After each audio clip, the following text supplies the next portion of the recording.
hope Benji will cue us that it's loud enough or whatever.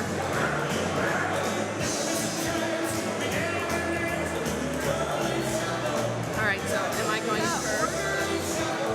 Is in Garden Sarah supposed to go into the rabbi? Or is the rabbi in the team? No.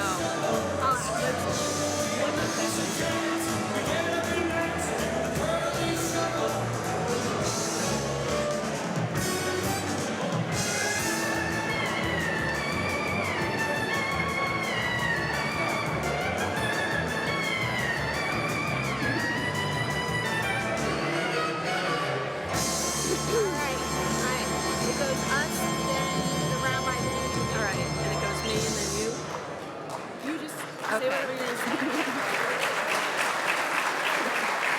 You're short. You're back. Okay. Oh, all right. Whoops. All right. There. Now I'm taller. All right. Welcome, everybody. I'm Sue, Tom's wife, the woman behind the scene. And thank you. So, I'm sure Tom from the great beyond is counting the house. So I know he's very happy, as we are, to have you here to celebrate his life and to share a good laugh, because as he always said, an empty chair can't laugh, and the fact that we have so many of you here means that there'll be a lot of love and laughter. So thank you for being here. And, of course, I have a little script here.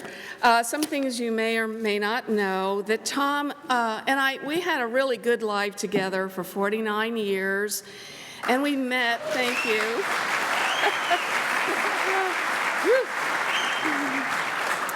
We met on a blind date. So my roommate at the time, Libby Stewart Beam, said that she wanted me to meet a good friend of hers, a very enterprising young man.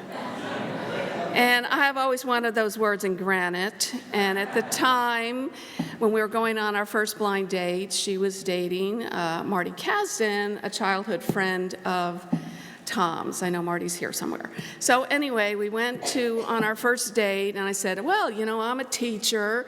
And he said, well, I'm a janitor. And I'm thinking, well, you know, from a Jewish mother's point of view, this is not exactly doctor, lawyer, Indian chief material, but I did see, you know, a great depth to him, and, you know, he was certainly an original. So at the time, he was working for his father, who had left being an attorney to start his own business in cleaning services, being the maverick that he was, so you know where that strain goes, you know, in the Sobels. And so he was, you know, the janitor, not necessarily happy with what he was doing at the time. So we were married in August 3rd, 1975. I think the temperature was 105 degrees. Outside in the garden of the President's Garden at Princeton University. I'm from Princeton. So it goes on record as still being the hottest day in New Jersey. Nobody remembers anything but how hot it was. So, of course, everybody's melting. Our professional film is melting, but we were kind of in wedded bliss. And I just thought, well, this should be interesting. Maybe it's an omen, you know, that things are so hot.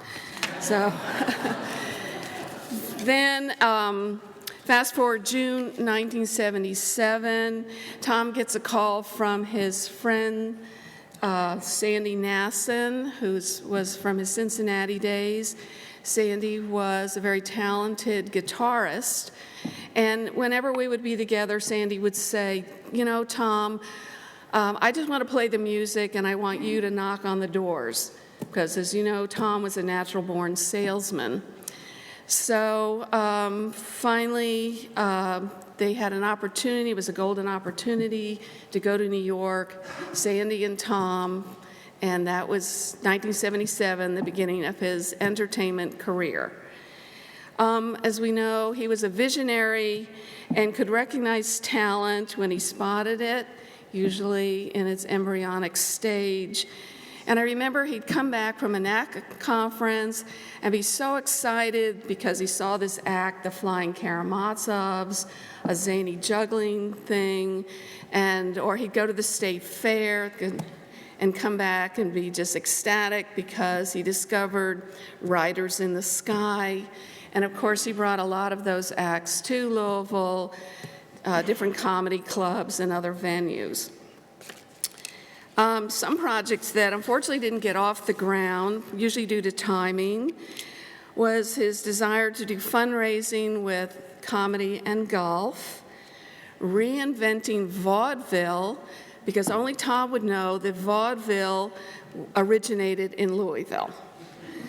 And then the other one was the Dead Comic Society. So Tom lived large and was big-hearted. He was autodidactic, a know-it-all, was always right, at least in his mind. He could add up a large sum of numbers in his head out loud, and that would usually dazzle or baffle somebody that was trying to sell him snake oil. You know, he just would catch them there. And whatever it was always the art of the deal, whether it was buying an air conditioner from Crazy Cecil's or writing the contract. He was a lover of family, good food, fine cigars, golf, pool, all kinds of music, and being around creative people. Often, so we packed a lot into his 73 years. His birthday was last night. And often while enjoying a good meal together, he'd kind of reflect and say to me, you know, despite the business's ups and downs, it wasn't boring. And I thought, no, those are more words that need to be etched in granite. So thank you, and thank you for being here. All right.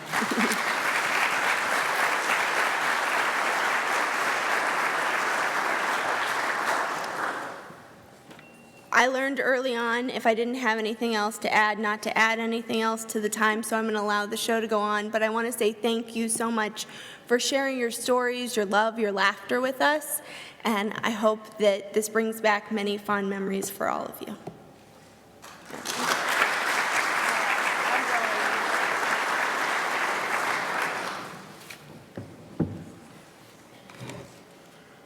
Our friend Tom Sobel died on July 21st, so today is the 30th day to his death.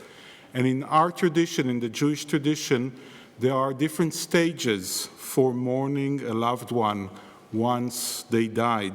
The first 7 days that we call Shiva, or Shiva in American English, is just concentrating on your grief, on mourning, and thinking only on the loss. And then until the 30th day, you still have customs of mourning and grief, but gradually you get back to your day-to-day routine. On the 30th day, it is our tradition to literally rise up from mourning and grief and to dedicate this day to remembering the legacy, the love of the person you lost, and to celebrate their lives. And that's what we're doing today, as we're celebrating the life of legacy of our beloved Tom, and remembering how much he was present in our lives, how much he influenced us in so many ways, in such blessed ways, and what an important person he was to our beloved city, Louisville, and to the life of each one of us. He brought the most important things to our lives: joy and laughter and humor. Those are what makes life worth living. Tom was also a person that had a deep connection to his Jewish root and his Jewish tradition. He was a very spiritual person. Most people didn't notice that because he did not like rituals, but he always searched for spirituality. A few times he asked me for spiritual guidance And those meetings were the most difficult meetings that I can remember. He had really challenging and difficult questions. I had no idea what the answer is to what he wanted, but I encountered a very deep person, a thinking person, a person with deep intellectual curiosity, a person that was not only with a deep knowledge of Judaism, not only with a deep love of Judaism, but someone who felt ownership over their Jewish tradition. And that is a wonderful thing in our tradition. And most important, a loving person that loved people and above all, loved his family. He loved Sue and Lisa and Benji and Flora, a love that knew no borders and was stronger than anything else in his life. And his pride and joy at each one of them. And he would tell you about them and how proud he was. It was really evident. His intellectual and spiritual influence will always be a part of my life. I am sure that he has left lessons, a good heart, humor, and laughter that will be part of each one of us. And I want to say just one last thing about the kind of person that Tom was.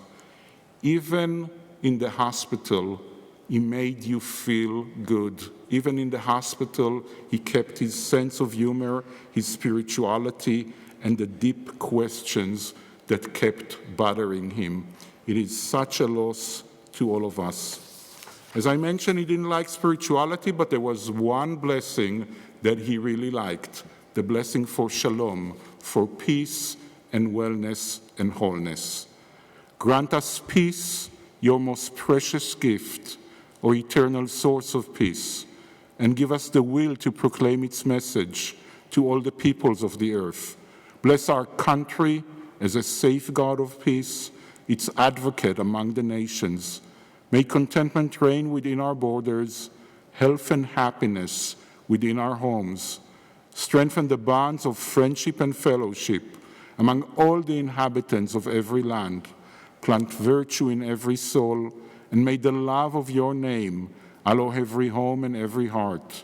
Praised are you, Eternal One, who blesses our people with peace. Baruch ata Adonai, hamvarech et amo Yisrael, v'shalom. Amen.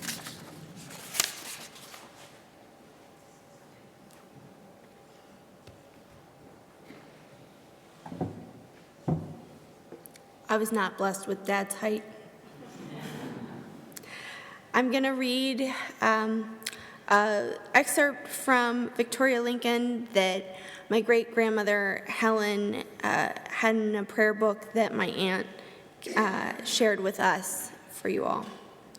Courage begins when we can admit that there is no life without some pain, some frustration, that there is no tragic accident to which we are immune, and that beyond the normal exercise of prudence, we can do nothing about it.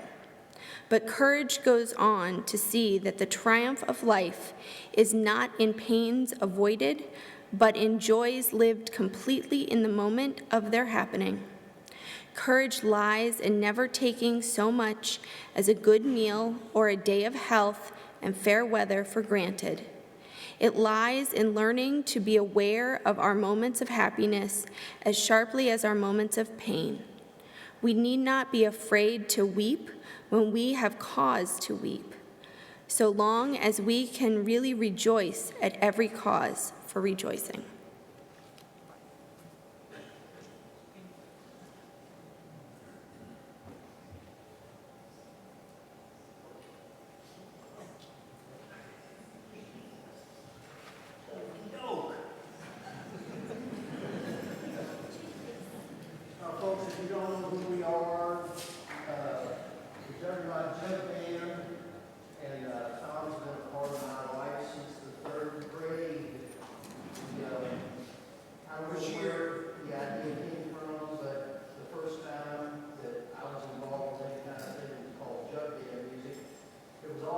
Tom's idea. I think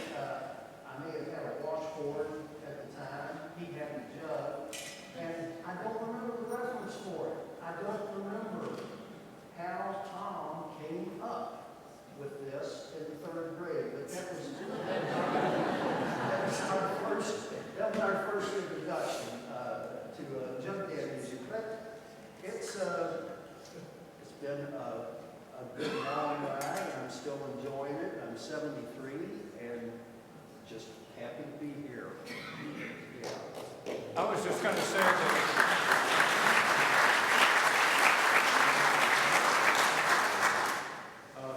Tom went to high school with Roscoe and myself, and Roscoe started this band, and Tom was there from the beginning. He was there through thick and thin. Most of the thick parts, thanks to Tom.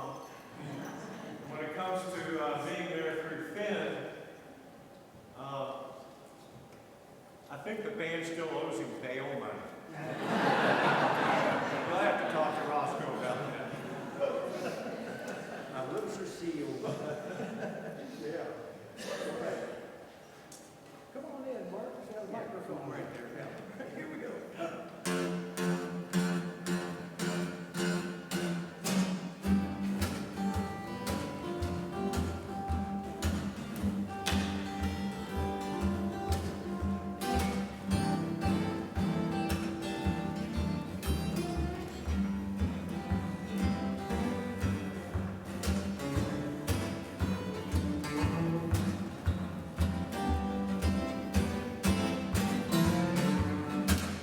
Way down south in Memphis, Tennessee, Juggernaut music sounds so sweet to me. It sounds so sweet. Ooh, yes, it's hard to beat. Juggernaut music certainly was a treat for me. Walking the house, turn on my radio. Juggernaut music made me stomp down that floor, 'cause the sound's so sweet. Ooh, it's hard to beat.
keep surveys. We didn't know they were doing surveys. This is our 4th season. We're off the charts, Tom. They've already got us talking about next season. And this is the most wonderful thing that's ever happened to this band for a long time. We have had 4, we have the 4th season on the Mary Miller, every Saturday, lunch cruise. They just added one in November. So, gosh. It's really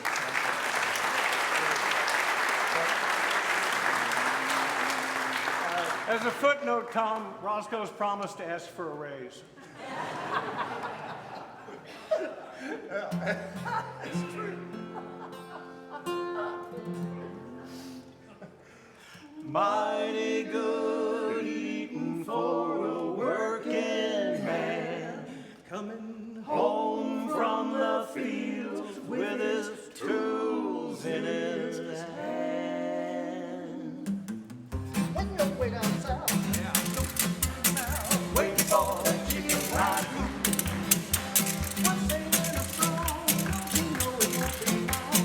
Waiting for the chicken fried goose.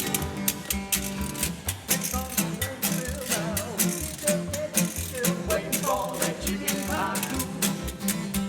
The dog's on the porch, he's losing his mind, hoping there's a little in the pantry behind. Waiting for that chicken fried goose.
Chicken pot crew.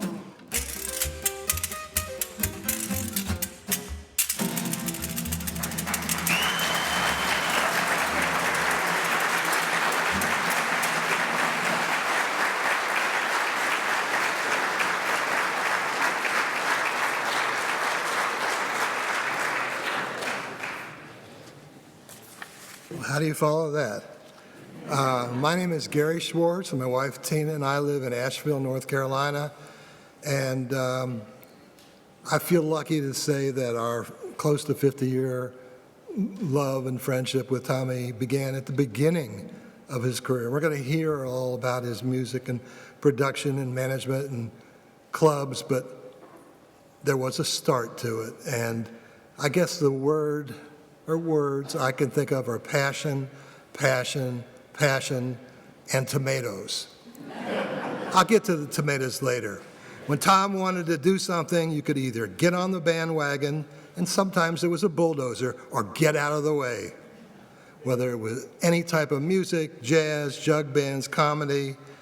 We met Tom when he was dropping out of his 3rd college, the University of Cincinnati, and he was living in the Clifton area, and our dear friend Sandy Nasson, the jazz guitarist, who I've known for 70 years because he lived behind me when I went 4th grade, at 4 years old, opened up a club called the Family Owl. And the Family Owl was truly a family, and it was a performance space. People came to listen to music, and people came to be heard. There was an inner room where the music was, and if you wanted to talk, you went to the outer room, but people were able to really connect with the musicians. Sandy created it, and somehow it got around that Tommy was managing it. We all thought we were managing it because it was truly a family. People got involved in one aspect. I tended bar and made banana bread. That's what I did. Tommy was always in the music, doing the boards, doing the lighting, making sure that the music was perfect. That was his passion. Of course, when I went home and went to sleep, he drove to Louisville to clean offices and drugstores all night long. And that was something that we remember fondly. Not me. He could do it. He had the energy. He was a regular. He was there. He got to know Sandy, and he ended up starting his career as management and production with Sandy Nasson. He took him to showcases, he took him on the road, and he produced Sandy's the first album was produced by, where we go here? Herbie Mann, thank you. My wife helps me out. But Tommy produced the second two because he was passionate about this direct-to-disc. He wanted the sound to be pure and perfect. Direct-to-disc, you have one take, straight through. You don't stop in the middle, you don't do anything. And the first one went pretty well, a solo album with Sandy. The second one, it was a duo with Miroslav Vidas, bass, and it took quite a few takes. But he took Sandy on the road, playing with Doc Watson, playing with Mose Allison and lots of different people. He went on the road with him. His music passion also shows in his support of other types of music. But this is where we got started. But we remained close friends, and when we moved to Asheville, North Carolina, all of a sudden Tom was always coming down to visit us. And we loved it because he took us to places that we'd never been before. He took us to waterfalls. He took us to places like Chimney Rock and Lake Lure. Does anybody know what Chimney Rock is? Anybody ever seen Chimney Rock? Yeah. It's a euphemism. The good old Baptists didn't want to call their home Penis Rock. But he had been to camp and a counselor in that area, and he took us to wonderful places that we had never seen before. And he kept visiting. When Susie's brother moved to Spartanburg and had a place in the coast, they used to stop on the way back. Asheville never had a comedy scene until Tom started coming to visit and say, oh, we need to move. And whether it was the Caravan or individual musicians, we now have Laugh Your Ash Off. It was during one of these visits to us that we shared with him, now we're getting back to the tomatoes, our favorite tomato, the Cherokee Purple. Now, if you haven't heard of Cherokee Purple before, it was developed in North Carolina, and it didn't really become commercially available until 2014. Tom, passion, fell head over heels for it, and every time he came to Asheville, we would go to the farmer's market, and he would buy 25 to 30 pound cases of Cherokee Purple tomatoes. Now, it's a great tasting tomato. It doesn't last very long. God, I sure hope he shared it with people. Did anybody get shared? Yeah, but we are very honored to be here to talk about our dear friend, Tom Sobel. Thank you.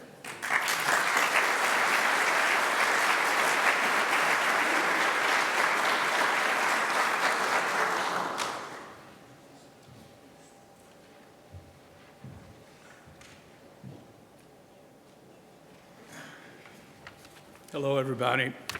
My name's Steve Helm, and I've been a friend of Tom's for about 50 years.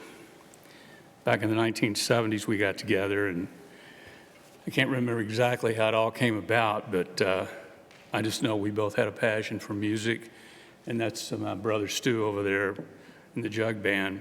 He had something to do with that. But at any rate, we shared the interest in music and performers intensely. Tom was already doing a lot of work with Sandy, had been for some time, and I was one of the founding members of the Juggernaut Jug Band, not the best player, but a founding member. And my brother took over the mantle shortly thereafter and is doing it to this day, fortunately or unfortunately, you know. So as I said, I actually don't remember the specifics of how Tom and I came together, other than the fact that we just shared that passion for music and the people who made it. We decided at some point we would attend the upcoming NACA convention, the college convention that was spoken about earlier, the National Association of Campus Activities. And we figured the college market would be a good place to explore for the jug band and for Sandy. And at the convention, we networked, what a great word, with performers and booking agents, campus activities director, all to get gigs for the jug band and Sandy and any of the other groups that we might have had a tangential relationship at that time. Over the years, we scored some decent gigs for our clients, and we put a whole lot of miles on Tom's AMC Pacer. Seriously, if we thought there was an opportunity, we would jump in the Pacer and head out to Texas, New Orleans, wherever. One memorable trip was to the Pickle Barrel, a great little bar in Vermont where the jug band had set up a residency, if you will, for the winter season. Lots of skiing up in that area. I remember walking into the band's headquarters and bumping into a huge stalk of bananas hanging from the ceiling. The boys liked bananas. During this time, Tom and I hooked up with Marcelo Cruz, and who we met at one of the NACA conventions. Marcel lived in Oregon, and he repped several groups there in that part of the country. We all got along famously together over our love of music and an aversion to real jobs. And that's the terrible trio, Tom, Steve, and Marcelo, that TSM was born at that time, TSM. After the dissolution of TSM, some years later, we were able to hold on to the moniker as Tom Sobel Management. Ta-da! Kismet. Anyway, Tom and I had several really enjoyable years together, perhaps not extremely monetarily strong, but we were able to put gas in the car and always had a great time with the folks that we met, the musicians that we were fortunate enough to represent, and just being around those people was always a big charge for both of us. Of course, Tom was just getting rolling into a fantastic career at that point. And I do remember one outstanding road trip together. I accompanied Tom to New York for the recording session with Sandy at Media Sound. And this was the first time I'd ever been in a big-time recording studio. And in those days, they had a roster that included Stevie Wonder, Tina Turner, Paul Simon, and of course my favorite, Barry Manilow. And at that time, TSM was Tom, Marcelo, and I, Tom, Steve, and Marcelo. And we had just a great relationship doing the work, all the work that we did.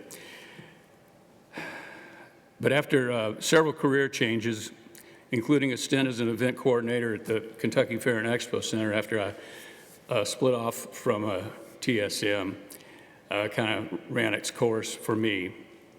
And then I ended up spending 15 years as a sound engineer at Clair Brothers Audio, now called Clair Global, after a merger with their nearest competitor.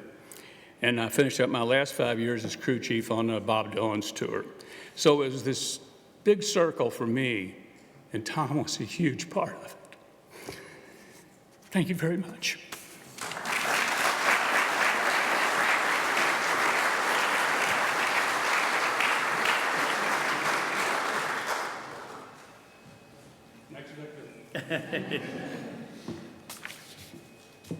This is like a comedy show with it's a tag transition, as we call it. No MC. My name's Rick Hubbard. I live in Hilton Head Island, South Carolina now. And I met Tom way back in the 70s. Tom always shared an eclectic taste in music and arts, and he had a keen sense for discovering the unique, the talented, and the timeless. Seriously, just take a look around this room. My life first intersected with Tom's life when my band Cullowee from Western North Carolina came to Louisville in the late 70s and inexplicably became wildly successful. Tom discovered us there, and I was the band's manager at the time. Tom came to me and invited us to join his roster at TSM Management. At that time, I didn't know anything about promoting bands. I had just gotten us a gig in Louisville, but Tom taught me how to do promotions. He showed me the very first promo kit I'd ever seen in my life. And if he didn't have all the right material, he would just make it up. For example, we wanted testimonials, but he said, "Do you have any testimonials from student activities?" No, I had nothing. He was, "Fine, we'll just put this here." The band has 6 members. I counted them. Director of Student Activities, Gilbert Herzog. So he would just put that stuff. But he was not only a promoter for us, he was a friend and a fan of our band. He would come to our shows, and I never forgot his eye for detail. Tom Sobel literally taught me how to stand on stage.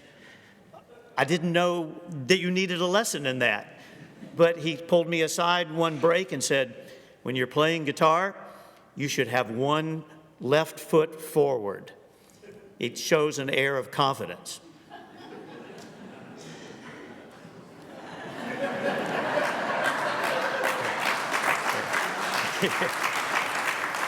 See, it does make a difference. Tom promoted shows, so many shows. They gave me a list. Some of these I don't even remember, but I know he promoted shows at the Vogue Theater. He developed and or promoted acts, of course, Sandy Nasson, also the Stompanados, the Flying Karamazovs, Riders in the Sky, Lonnie Brooks, Bill Monroe, and Turley Richards, and of course my band Cullowee. And that was before he even got started in comedy. So he literally has touched many, many lives to all of the entertainers that he's developed and sent out. When he called me up one day and he said, "I'm looking for MCs. I have 162 nights of comedy to fill." And I said, "I don't know any MCs." He said, "I'm talking about you, Rick." He sent me out with Mark Klein. He sent me out with Ronnie Bullard. He sent me out with Steve Harvey. Mark and Ronnie still lifelong friends. Steve Harvey doesn't really return my calls. But each one of these people has communicated to thousands and thousands and maybe tens and hundreds of thousands of people. So through Tom's legacy, he's touched the lives of literally millions of people by sharing his eclectic sense of art and music and comedy. And I can't think of anybody that's a better example than that, than the incredibly talented singer, songwriter, and hit recording artist, Turley Richards, who's going to perform next.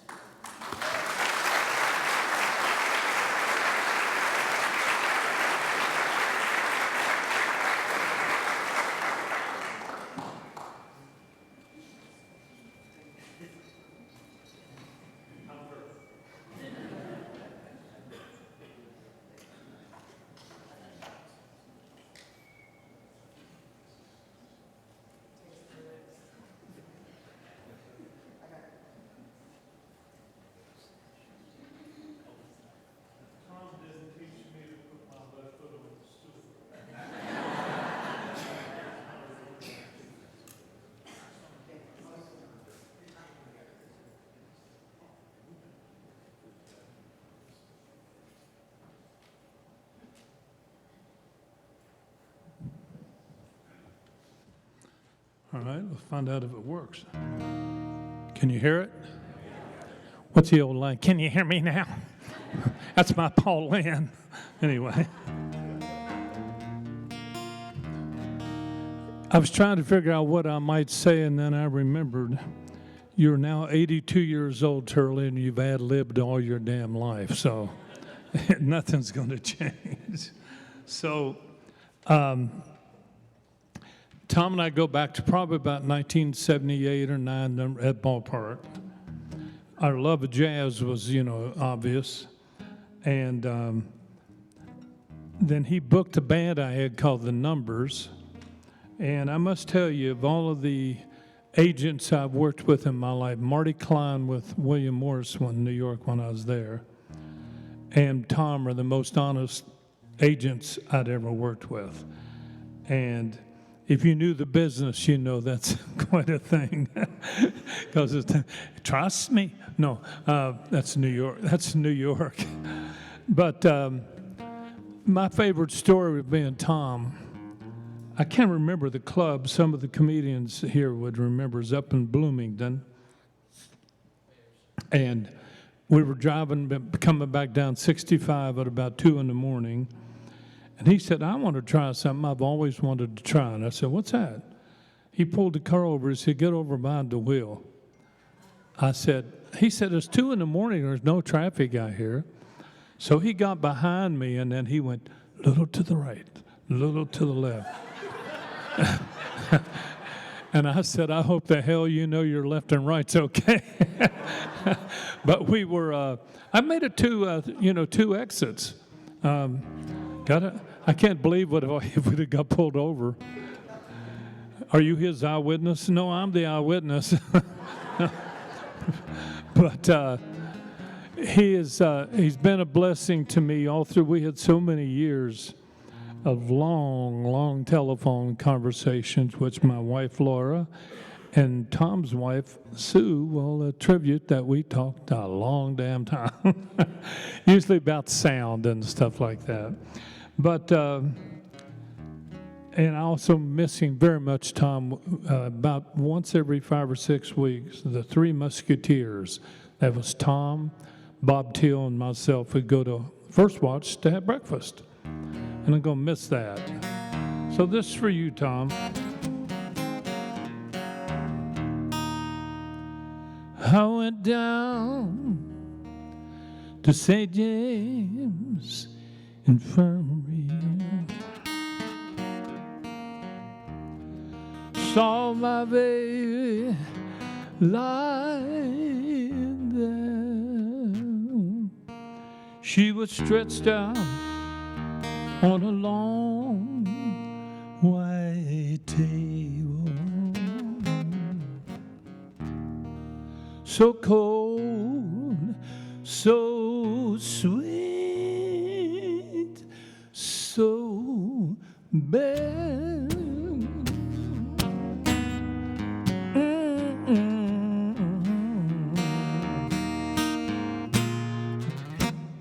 Let it go. Let it go, God bless her. Wherever she may be, you're gonna have to search this whole wide world over to find a sweeter man than me. Oh, yeah. And when I die, dress me in white satin. Give me a cane, Lord, and a Stetson hat. You got to put a $20 gold piece on my watch chain, so the boys know I don't send them back. Oh, lost those stand back.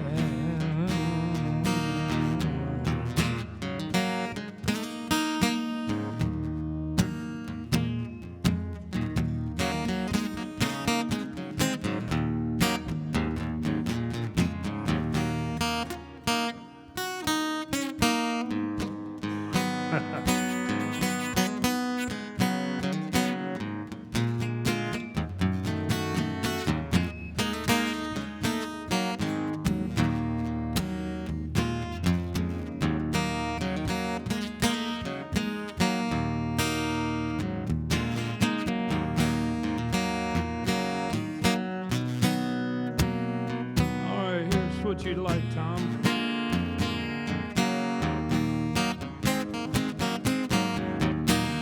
When I die, dress me in white satin, put a cane in the shreds and hat. I better start that one again. When I die, dress me in white satin. Give me a cane, mud, and a Stetson hat. You got to put a $20 gold piece on my watch chain, so the boys know I died standing back. So the boys know I died standing back. But you step back to that, you step away. Show me where so.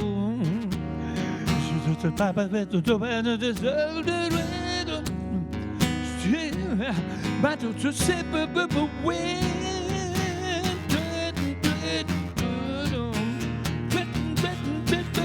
St. James Infirmary, St. James Infirmary, and St. James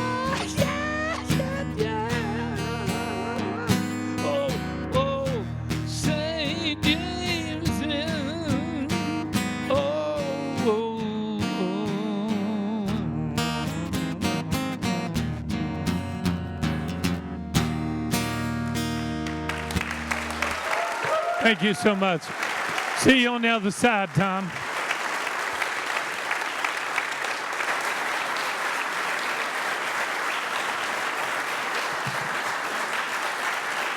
Thank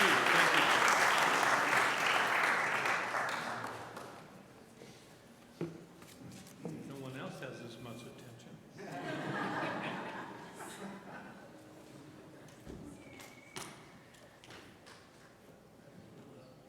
A number of years ago, I was sitting in Tom Sobel's office with Tom, and a newspaper reporter was there doing a story on Tom's agency, which at that time was the largest comedy booking agency in the United States.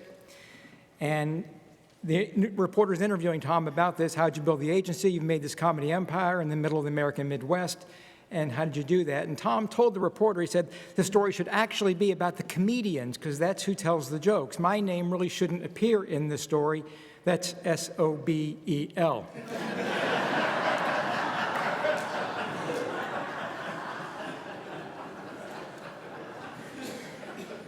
Of half this audience are comedians here today, and we've all been in Tom's office when that phone was ringing, and it never wasn't ringing. If you'd ever sat there for an hour, I'm telling you, and I'm not making this up, that telephone would ring 100 times a day, people begging Tom for work, 100 phone calls a day, every day, and it never stopped. So in honor of those 100 calls that Tom got from comedians every day, my name is Mark Klein. I'm on in the middle of this program, but I usually headline. So.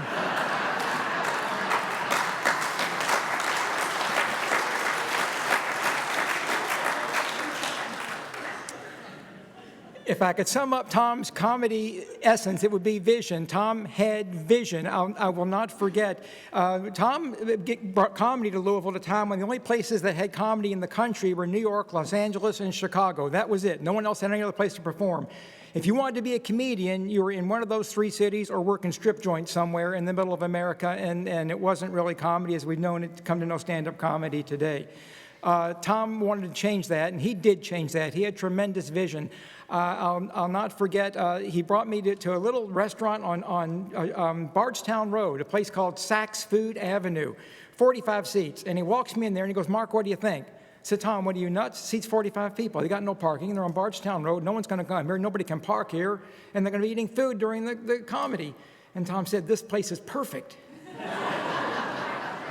This place is perfect, because he knew how to set up the sound, the lights, how to promote it, make them stop eating before you perform. He knew all that, and there were very few places that held more than 10 people in the country that Tom did not think were perfect for comedy. This is no exaggeration. He sent me to Officers Club at Fort Knox, No problem. A biker bar called Mac's Famous Bar, Daytona Beach, Florida, no problem. 500-seat nightclub in Lafayette, Indiana, no problem. 125 seats, Bloomington, Indiana, 2 shows on a Monday night. The show ran for 20 years, no problem. He sent me to a women's prison to do a show, no problem. I am not making this up. There was no place he wouldn't send you, knowing he would send them the best show that he could and the show that would be right for them. That was one of the great abilities that he had. Just over 30 years ago, when I got married, after being single for 38 years, Tom said, "Do you have honeymoon plans?" I said, "No, I don't." He said, "You do now. Your honeymoon will be at Hedonism 2 in Jamaica. It's a closing optional resort, and you have to do 2 shows on Wednesday night."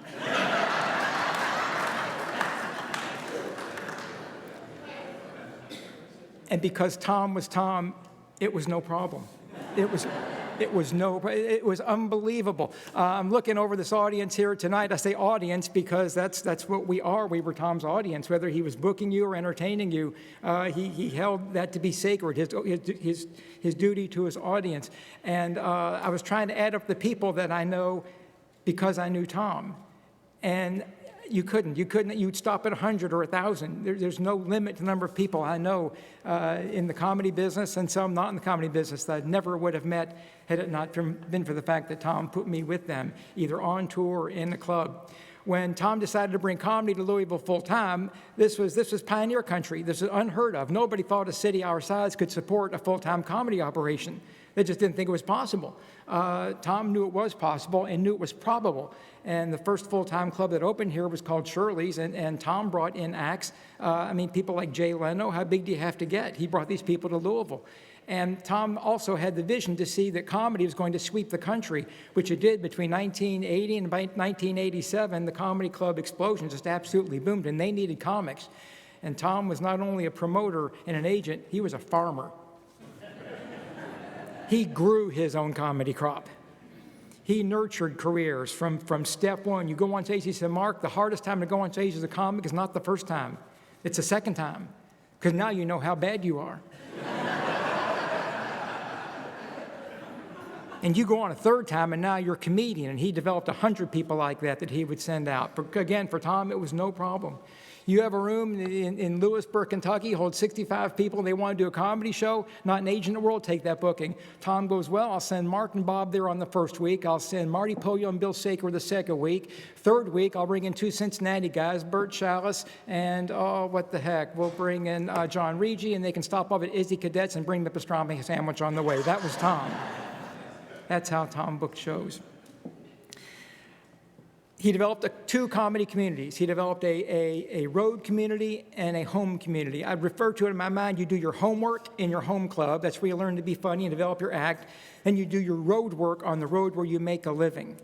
And again, you cannot add up the number of comedians that I know personally, that all of our comedy friends know, that they use comedy to make the car payment, a house payment, feed their families, make their living. Because if you worked with Tom and for Tom, and Tom would always say, "You work with me, not for me." If you worked with Tom, you made your living as a comedian. You didn't have to have a job you didn't like in order to do something that you did like.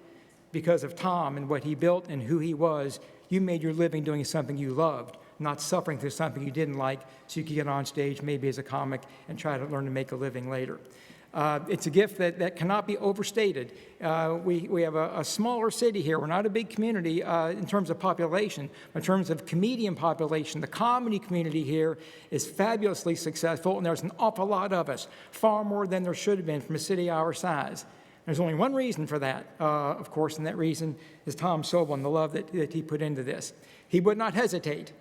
He would not hesitate to send you someplace where maybe you didn't want to go, but he thought you should be there. On December the 11th of 1981, Tom sent Bob Batch and myself to Joe's Palm Room the night of the Muhammad Ali-Trevor Berwick heavyweight championship fight. We were going to follow the fight.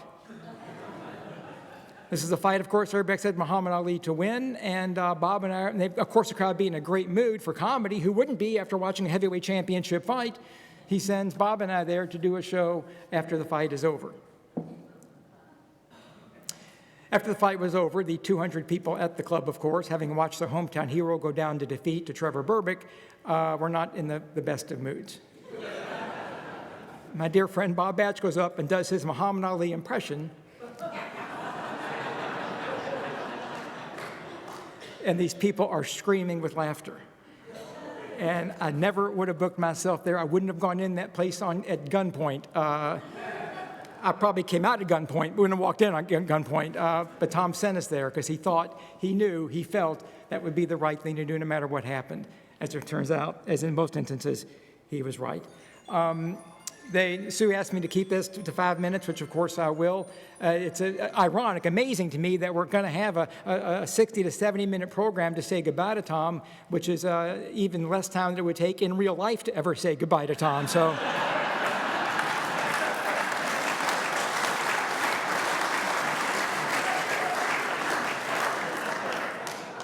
I will close with this. He had an egalitarian view of both his comedians and his audiences. Tom would hire anybody. He did not care where you came from, what you sounded like, what you looked like. He didn't care if you juggled, did magic. If he thought you could get laughs out of people, he would put you out there as an entertainer and do his damnedest to make sure you were a success. He felt the same towards his audiences. He sent me to Summershade, Kentucky to do a show, population 282. He sent me to Los Angeles at the Ice House to do a show. Los Angeles, 3.8 million people.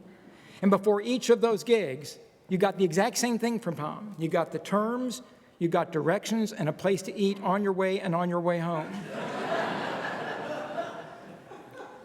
And the next day after each one of those gigs, as with every Tom Sobel gig ever, you got a phone call from Tom. And he would always ask you, no matter where he sent you, no matter how many times you've been there before, no matter where it was, he always asked you, how did it go? The next day you got that call, how did it go?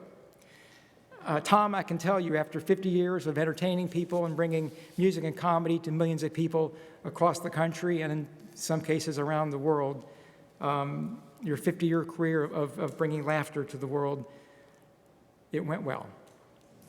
It went well.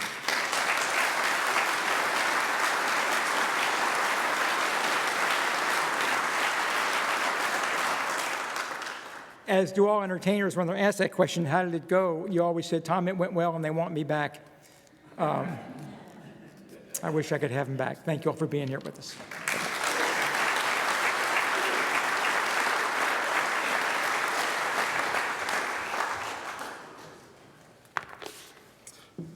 I'd like to thank whoever put this program together for making me follow Mark Klein.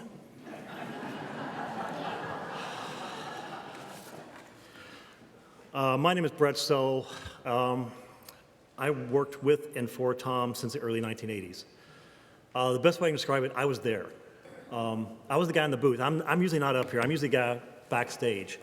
I'm the guy twisting the knobs, making sure the sound is right, and all this stuff. When Rick was referring to Cullowee, those years, I was there. Tom and I crossed paths many times not knowing it. We first officially crossed paths at Shirley's Comedy Club, where I was a sound tech. And he was booking the acts. This was during the comedy boom. He brought in acts like Jay Leno, Roseanne Barr. I'm using notes. You know that, right? I'm using notes.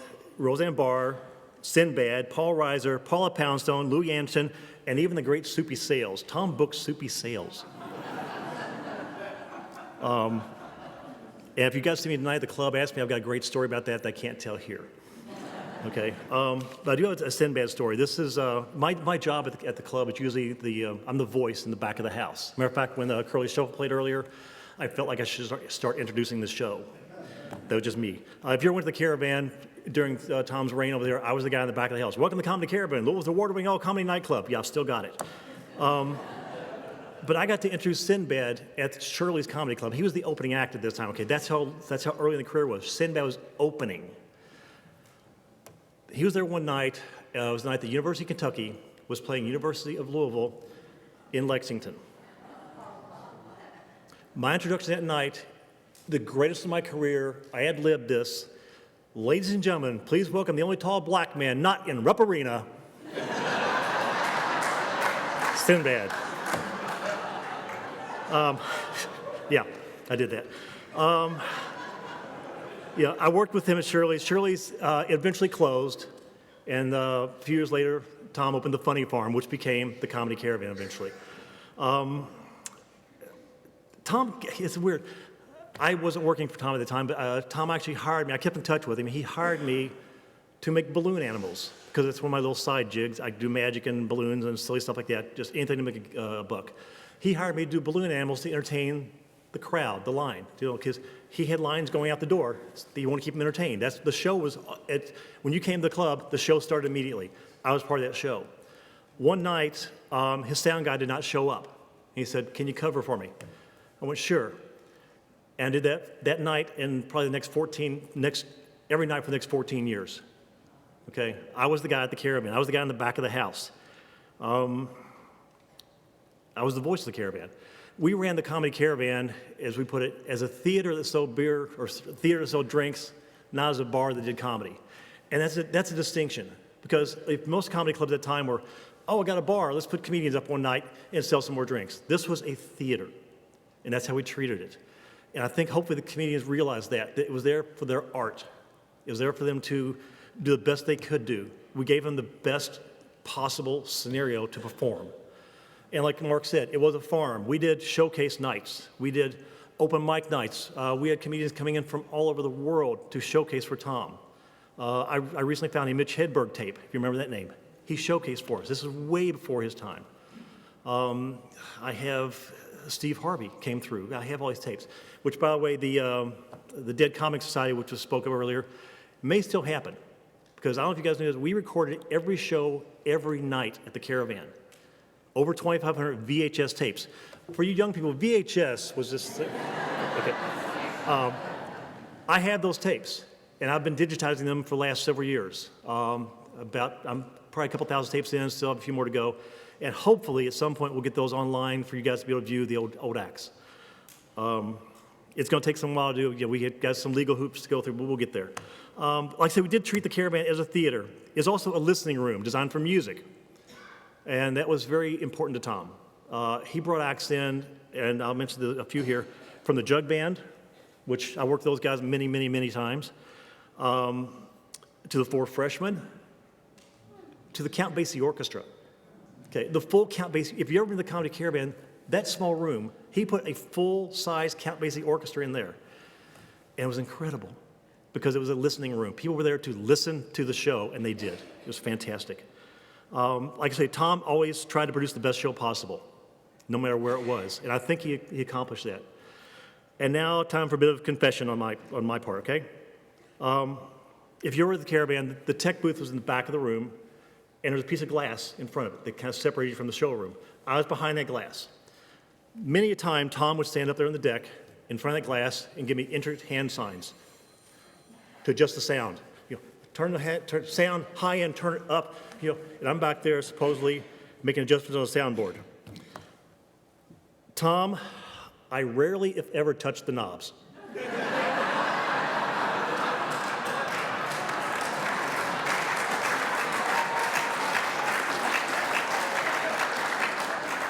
I made what I call phantom turns, and I was waiting for you to give me a thumbs up, saying it was okay, so you thought something happened. But you know what? It made Tom happy, and I cannot take that away from him, okay? Tom went from being a booker to my boss, to my friend, and then to my family. He became my family, I guarantee it. The last conversation I had with him was a little bit over a month ago, a month and 6 weeks, it was recent. And the last words I said to you were, "Tom, I love you." And he said, "I love you, Brett." Those are the last words I said to him. I love Tom, and I will miss him. So thank you.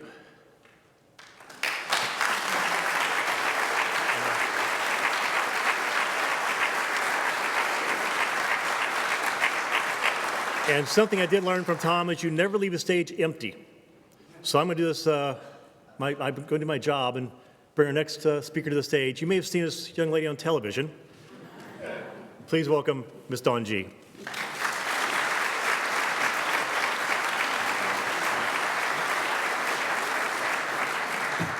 Boy, I've heard him do that a million times. So I need to say first that I was threatened Chip Sobel. If any of you know me, if you've even watched me on TV at Wave 3, I am a crier. And Chip said, if you sob because we are celebrating, I will release every tape I have of you. And then he just says, oh, I have thousands of digitized tapes. Brett, make sure you give me that light when I'm at 5 minutes, would you?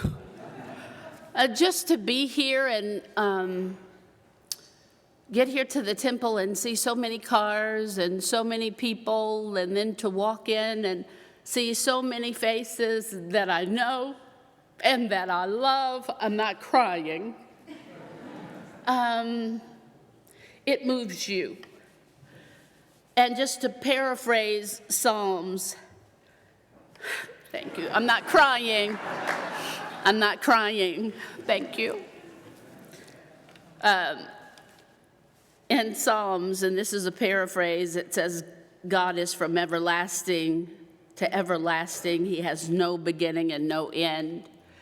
And when Chip had called me and told me that Tom had passed like his brother, he began to get silly, and we both said immediately after that, wow, I hope God has a lot of time.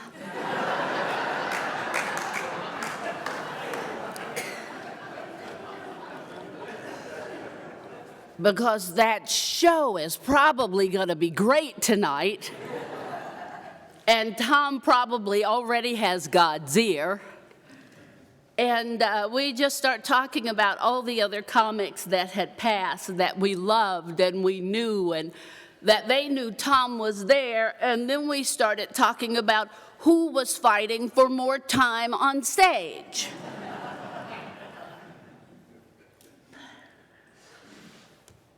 I think about him.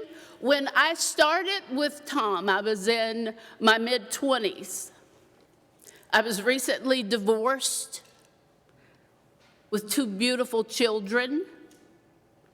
And I have a biology degree and a journalism degree. And I was a medical sales representative for Bristol Myers USP&G.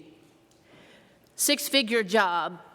And I walked out on the job because I sat on the end of my bed and I cried every morning when I had to go to work. And I thought, that is not a way to live.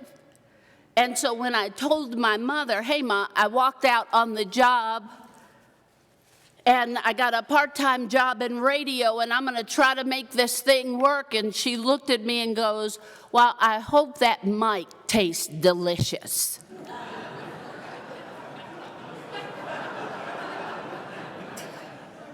That is brutal from your mother. So I thought, I'm going to make this work. I'm not going over there and ask for dinner or help with money. I just thought, oh, Mom. And so I saw this little place, Funny Farm, and I thought, I'm going to go in, I'm going to ask for a job. And I went in and I talked to Tom and he interviewed me. And so I worked the door. And as it went on, I kind of have a smart mouth. Hush it up, Chip. And so I began to kind of work with the people who were unruly in the crowd. And Tom said, can you do that on stage? Well, I'm often cocky too. And I said, of course I can. I had no idea that that was going to land me on stage. And he goes, I'm going to give you 3 minutes. 3 minutes of what?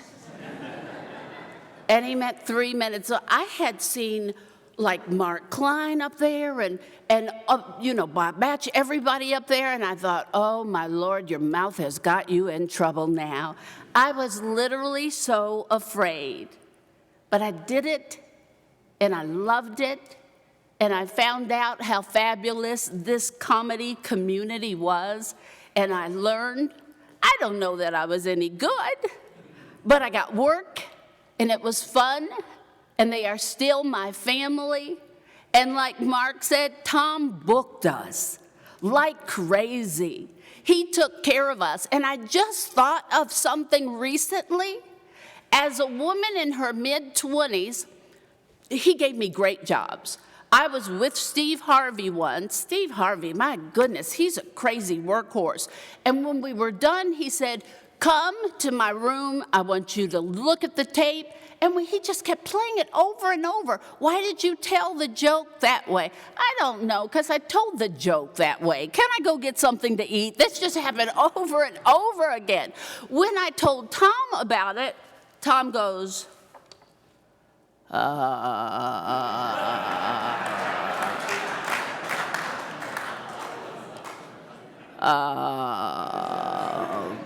Miss Dawne? And I was like, yeah. One of the rules on the contract there, we don't go in the young men's rooms. I thought, I didn't see that on that contract. I just believed him, okay, and I thought, oh, I'm so sorry. That was not on that damn contract. I know it wasn't. That was Tom looking out for me. I know it was. Steve Harvey didn't do anything. He was kind. He never did anything that he wasn't supposed to do, but that was Tom looking out for me. Tom booked me with Sinbad. Now, here's where it gets important. So, we go huge. This place was so huge, it was crazy. I finally decided to bring my mother. We get there, show is great. I killed it. Now, on that day, I know I was good, okay, because I heard them laugh. Killed it. My mom got to meet Sinbad. Oh, my goodness, he took pictures with her, took her all around, and guess what? Finally, comedy was okay. It was okay. And my mom looked at me and said that she was proud. From there, I began to learn how to do things. So now I'm on TV. I ended up on TV. I ended up with John Ramsey on radio. We had one of the best morning shows ever. It taught me how to be me in a comfortable place and find a way to speak, and I did that. I'm one of the only ones in news that's okay. If the prompter goes down, I don't care. I can talk all day.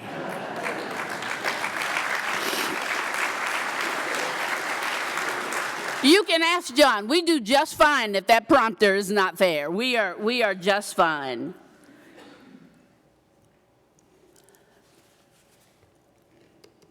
I talked to Tom about 2 weeks before he passed. I called him. I could tell he was a little weak, and I said, hi, Tom. He said, Miss Dawne, there was always there was none of that, and I knew I had to be quick. So I said, Tom, are you doing what the doctors say do? And there was a pause. And then there was a, well. And I said, do what they say do. And I said, I love you. And he said, I love you too. In this business, it can be hard. In any entertainment business, it can be hard.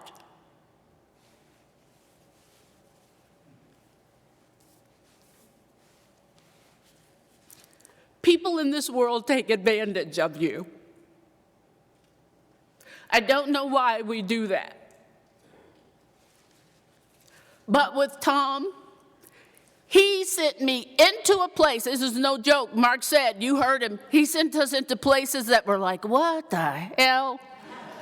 I walked into a bar that had a Confederate flag on the outside of it.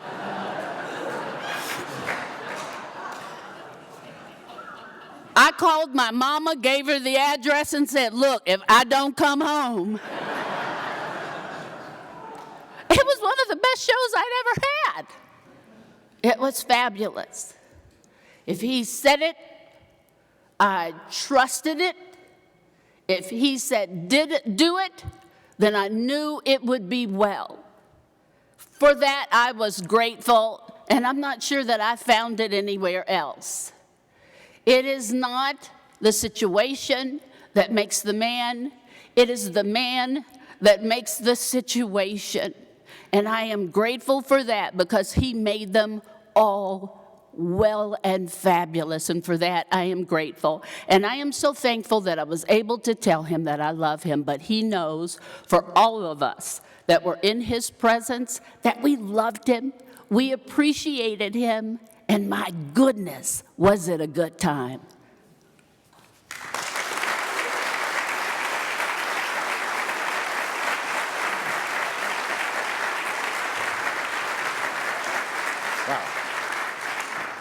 I have a great deal of respect for Don G, and I appreciate our friendship. Well said, Don. First of all, speaking of friendships, it is so nice to be here and look at it all of my old friends, comedians. There's so much creativity, so much brilliance in this room, I kid you not. If laughter is truly the best medicine, then the people in this room had so much more healing power for Tom than 100 rounds of chemo could ever accomplish. So I really applaud you because Tom certainly enjoyed life.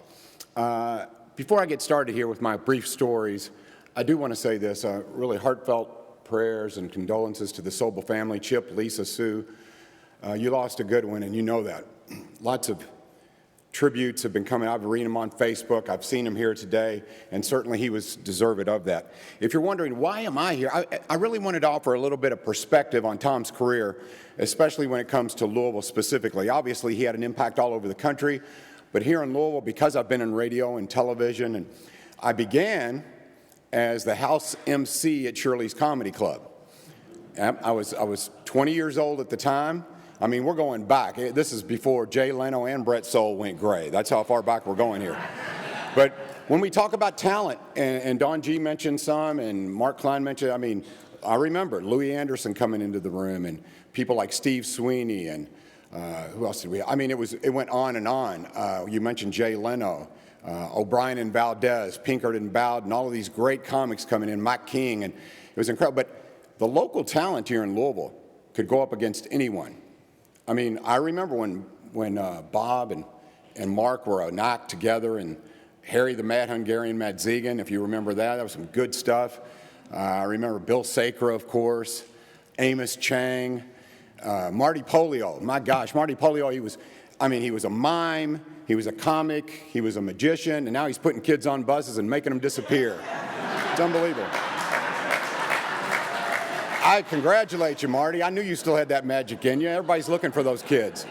But what was amazing about Tom was when he came into the room, he was kind of like, I remember him showing up at Shirley's, and he was just getting started, but quickly he gained the respect of people who own clubs throughout the country and bars, and he could get people booked and make them a living at what they love. So he was kind of like the Wizard of Oz. He made dreams come true. But when I say the Wizard of Oz, I mean the kinder, gentler wizard at the end of the movie, although the voice was kind of like the beginning of the movie, but he was the Wizard of Oz nonetheless. You knew that Tom could enable you, as Dawn said, as Mark said, as others have said, to really pursue your passion. And if you had the drive, and if you had the talent and the creativity, you were going to prosper, and many of the people in this room did. So I just remember Shirley's being such an exciting place for me. I was young, and I'm hearing all these fabulously gifted people come up on stage and make everyone laugh. And you never knew what was going to happen. It was adrenaline filled, as Brett will attest. It was unbelievable. I mean, the talent that we were seeing before they became big, it was really a gift. And then as I got into radio, it was Rocky and Ramsey, and then I had the Breakfast Bunch, and then Dawn and I got together. And Dawn and I and my other partners, we'd always love when Tom Sobel called you, because we knew, okay, we're not going to have to prep for an hour, because here comes a Tim Wilson, here comes an Etta May, here comes a Mark Klein, here comes a Bob Batch, and they'll entertain our audience, our ratings will go up, we'll be perceived as funnier people, but it was a win-win. We helped sell tickets. There was never any money that was interchanged. It was a thing of beauty. I wish more business could go like that. It just doesn't happen like that anymore. But then when I started hosting the show for Wave Listens, it was Monday through Friday, 12 to 1, and Tom would come on to promote events. I had Tom on quite a bit. He had a green light, as he does with Dawne's show. He had a pass. He could come on anytime he liked. And I loved when Tom came on because I could ask him one question and then go get lunch, take a flight to L.A. and come back and tie up the show, man. Thank you, Tom, very much. You know, he had a lot to say, but what a legacy. You think about it, all the talent that he put in front of people, all the people, you know, life is hard, as Dawne was saying, and, you know, the challenges that we have every day, everyone's looking for an escape. And comedy and music certainly is a positive escape, and Tom did that. What better legacy? You lightened the load for hundreds of thousands, maybe millions of people. You made life happy. You brought laughter to people. What a better legacy than that? So, again, I appreciate his friendship. I appreciate all the friends that I have in this room. And, again, to the Sobel family, you lost a good one. You lost a good one. Thank you.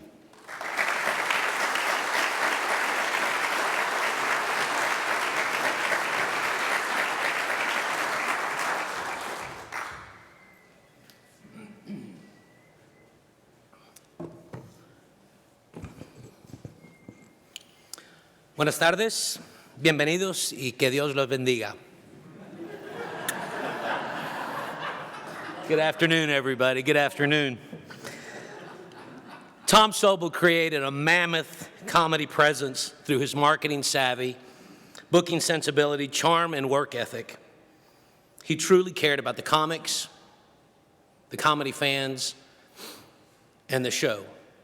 And that is ever so evident in the 4 now budding comedy clubs in Louisville. You built comedy, Tom, in Louisville, Kentucky. I'd like to take my time today to say thank you, Tom, for everything. For even today, in your passing, I find myself in a room I thought I'd never work.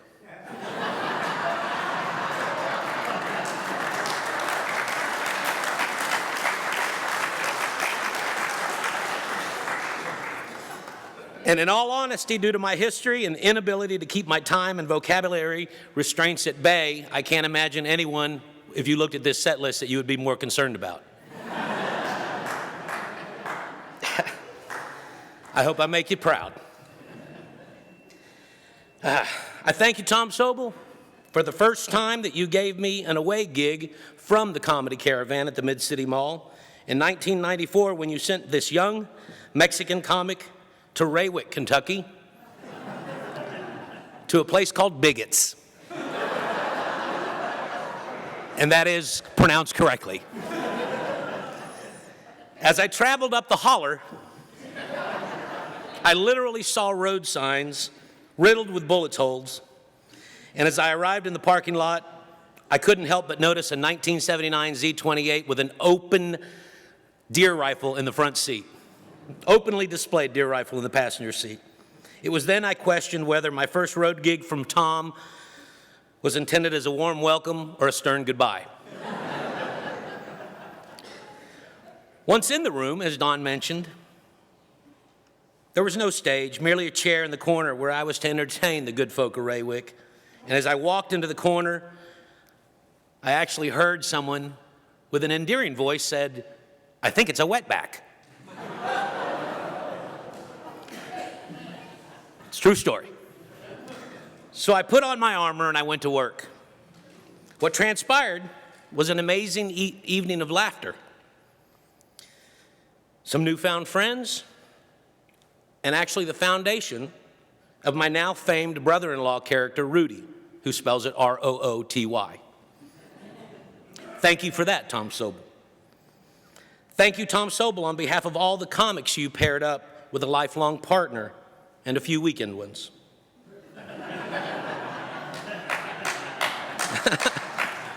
It's funny because it's true. The list is long. Doug Dom, Alex Valdez, John Hope, Steve Medley, John Hope, Monique Warvez, John Hope,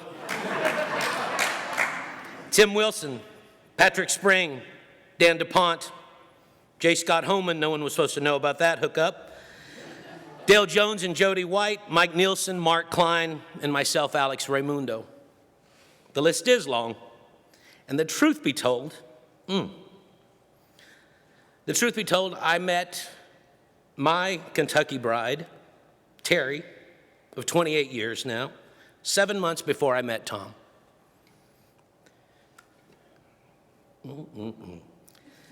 But he took such pride in letting people know that it was his club that had put us together.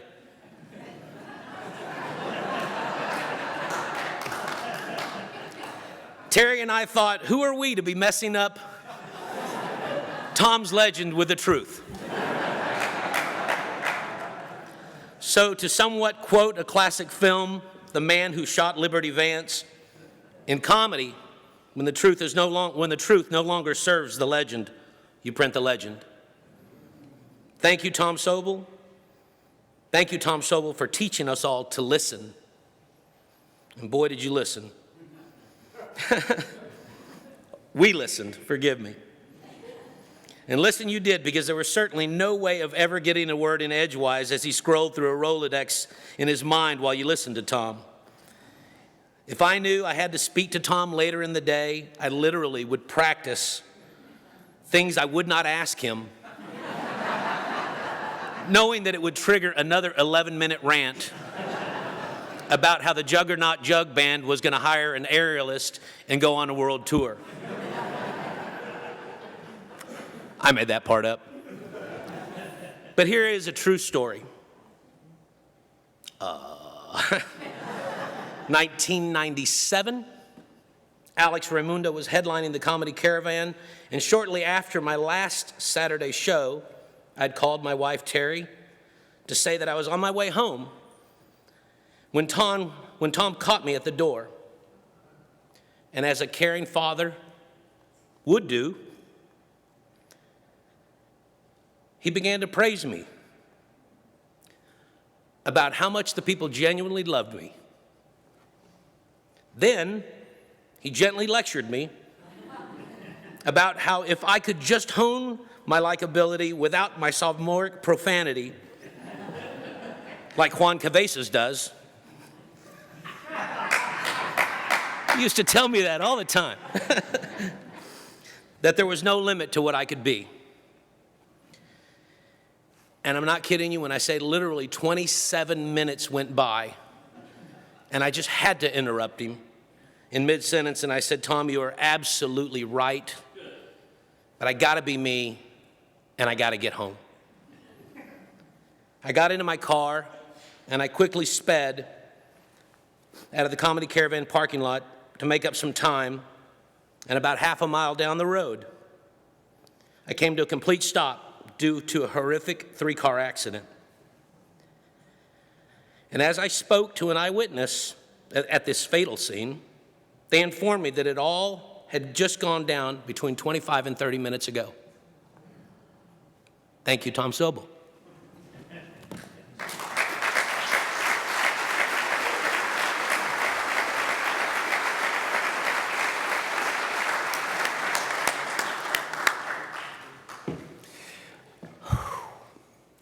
I can't tell you how good it feels to be in a room with so many people who have opened doors for one another and for me. And I hear this, we could all take up the whole 100 minutes with those kinds of things. Tom, I think his best trait was opening doors for us and in us. He had great effect on me. I just want to tell you 2 doors he opened. First, the door for me. Many, many things I couldn't have done but for him. But the one that stands out is he got me hooked up with Jerry Lewis. And what followed that was 4 years of touring with Jerry Lewis to do workshops in hospitals and medical schools all throughout the United States. And if it hadn't been for his health failing, we would have been international with it. And I represent thousands of patients, their families, their doctors, their nurses, who never met Tom, but benefited from the doors he opened for me and had the tool of healthy humor as a treatment tool in their medical experiences. Tom also touched outside the medical field, and there's one lacrosse team, high school lacrosse team here in town, who in his last 6 months, Tom reached out to and sent them very, very empowering and inspiring messages that allowed them to have the best season they've had in their history. Now, that's the power of opening doors. He opened a door in me, too, because Tom had a very spiritual effect on many of us. And it's no surprise that this program is equal parts music and comedy, because Tom helped me see, once he knew I was previously a musician, that laughter and music have a lot in common. Pace, rhythm, pauses, inflections, etc. And made me think of a quote that's attributed to Mozart, the great composer, who was once asked, how do you know what notes to put on the paper? And I'll never forget, if it's accurately quoted, Mozart said, I have learned that the music is not in the notes. It's in the space between the notes. And I think you could adopt that to laughter. Laughter's not in the jokes per se. It's in the space between those who are sharing the jokes with us and us. And in that spirit, I want to thank and pay tribute to Tom, not with words, but with music. I got a chance to play my trombone for Tom in the last 6 months in the hospital. And I hope you like it. I know Tom likes it. I picked 3 songs that he especially liked, and I've condensed them into a short medley. The first song, and all of them have to do with the healing power of laughter. The first song is from Damn Yankees, the Broadway show, You Gotta Have Heart. The second song is It's What a Wonderful World by Louis Armstrong, and the third, but not least, song is called Smile, and it was written by Charlie Chaplin. If you'll excuse me, I'll get my trombone.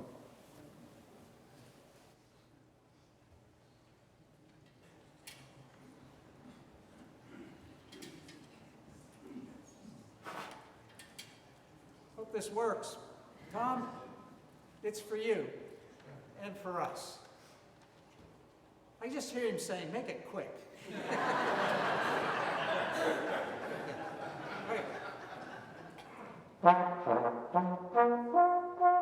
Okay, it works.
Good afternoon.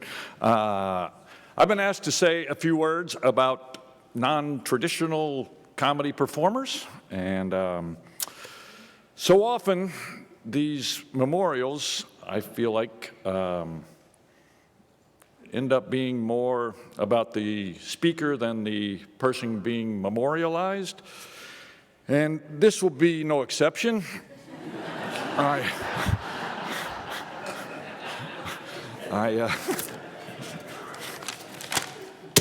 40 years ago, when I first met Tom, I wasn't Mac King.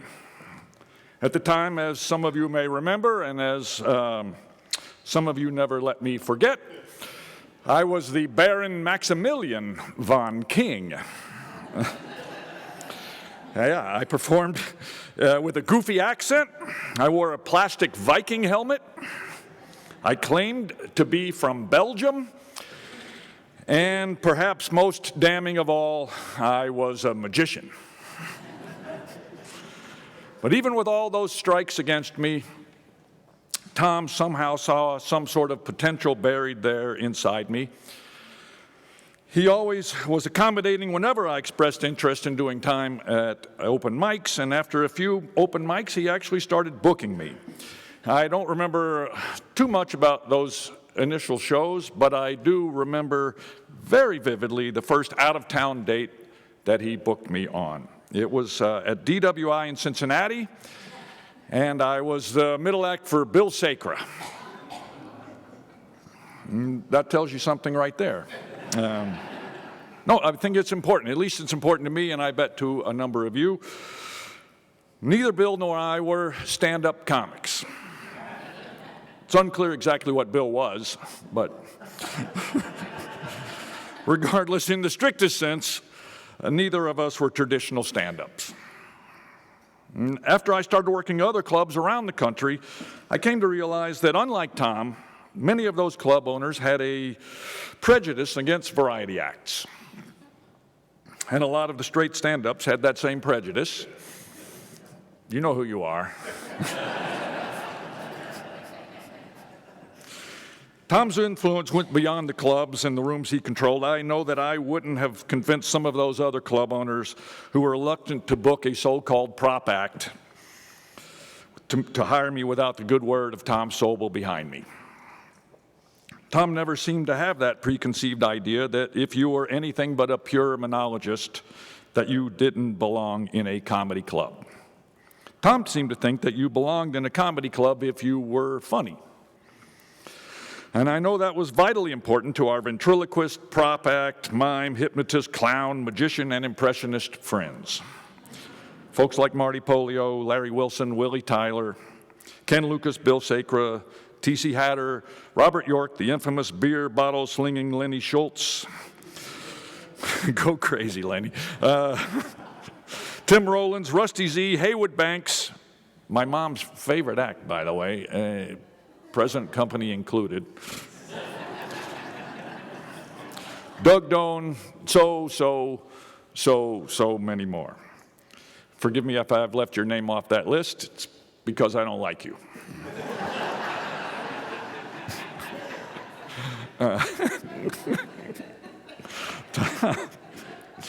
Then there were performers like Phil Kelly early on, and later Tim Cavanaugh and Tim Wilson, and a host of other comedy guitar acts who were kind of bridges from the local music acts that you've already heard about that Tom championed, like the Jug Band and Turley. And Turley used to come to my show and say he enjoyed it.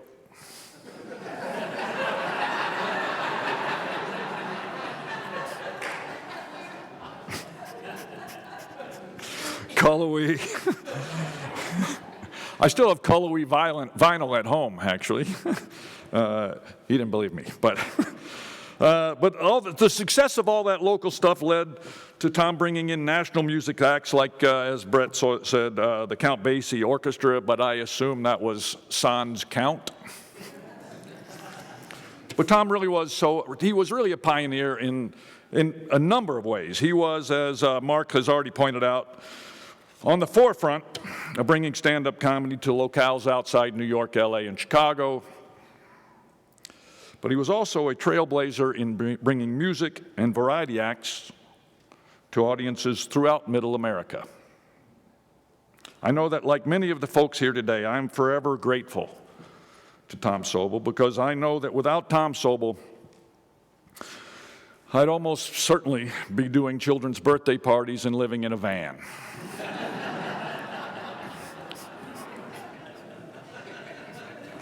So from all of us non-traditional comedy performers, we sure do love us some Tom Sobel. Thanks, Tom.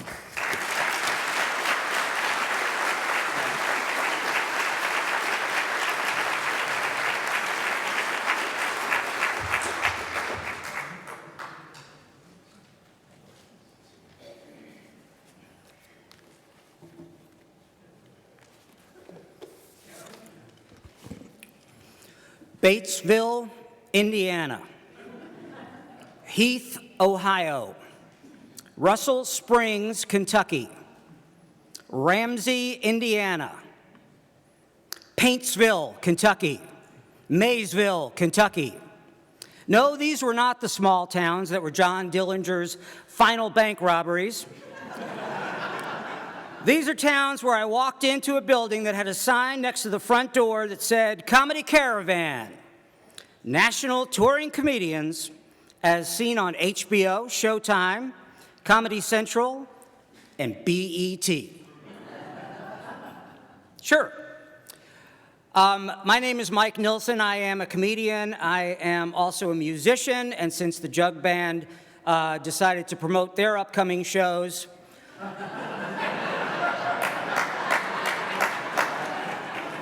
my cover band, the Non-Essentials, will be appearing at Louisville Slugger Field on September 21st. So, $2 beers and old guys rocking out. So, do what you can to show up. I was asked by Chip and Sue and everybody to talk about two specific periods in my relationship with Tom. The first being when I very first started out as a brand new comedian, and the second being what happened when I decided to quit the road after 8 years of doing that as my sole occupation. So the way it started for me with Tom is I was not a Louisville comic. I was a Florida comic, and my home club was called Kisses.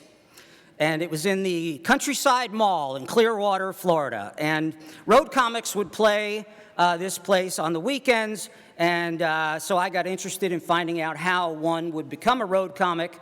And they would talk about, well, you got to go to work for Tom Sobel. And I had no idea. I would listen to stories about this guy, and I had this image in my mind of somebody like a mythical figure that rose up out of the vapor and sat on a mountaintop like a guru.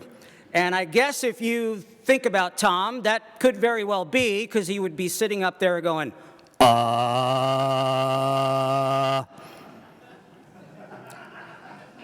the story was that Tom would drive around and listen to tapes of comics, cassette tapes. So comics from all around the country would send him these tapes. And after my third tape, Tom booked me for the first time in Owensboro, Kentucky. I drove from Clearwater, Florida, to Owensboro, Kentucky. I did a show at a disco called Barnaby's on a Wednesday night. Got up the next morning and drove back to Clearwater. 856 miles each way, and I was paid $14. That's a joke. I was paid $125. Yes, that was a lot of money for a young comic at that point in my career, and I'd be jacked to the gills right now to make $125 for a show. I did well enough in Owensboro that Tom booked me on the Caravan. So we've talked about a few of these, few of the venues in the cities where they took place earlier in this program. Oh, by the way, on the time, I was told in the email that the whole thing was supposed to last 100 minutes. The whole service today, the whole celebration of life was supposed to last for 100 minutes. So we're a little bit over that. And yesterday I talked to my friend Amos Chang, and we talked about this event today, and I told him about the 100 minutes thing. And then he texted me later on in the day and said that Daryl Rhodes said that if Tom was telling you it had to be 100 minutes, it would take 120 minutes for him to tell you why that was a good idea. So the Caravan, when I did it for the first time, February of 1987, the first night was in Heath, Ohio. I got to stay at a Knight's Inn for the first time. Picture it in your mind. The red carpeting, the purple bedspreads. You know, you have these milestones in your career.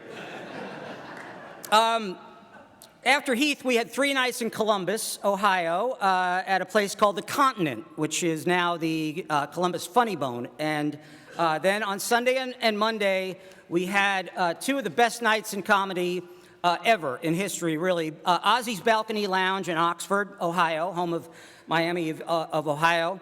And for 2 shows on a Sunday night, which floored me at that point. I had never seen such a thing. And then the next night, we did Bears Place in Bloomington. We did 2 shows on a Monday night.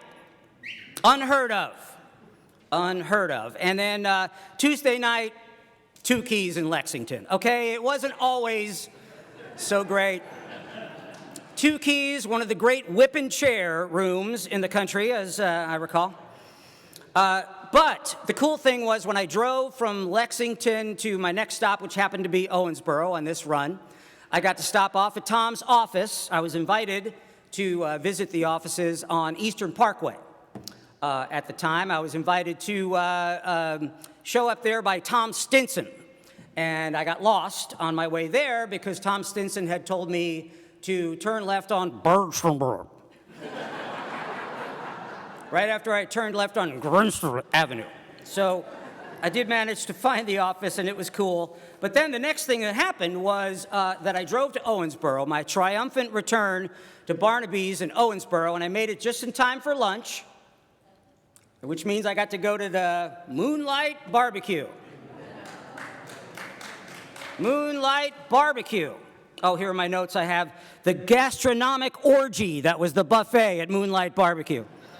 I just ate there. It's still there. I just ate there about a month ago, and the smoked mutton still tastes muttony and smoky. I did a joke that first time when I played there about how the mutton was just grown-up sheep that couldn't make it as lamb chops.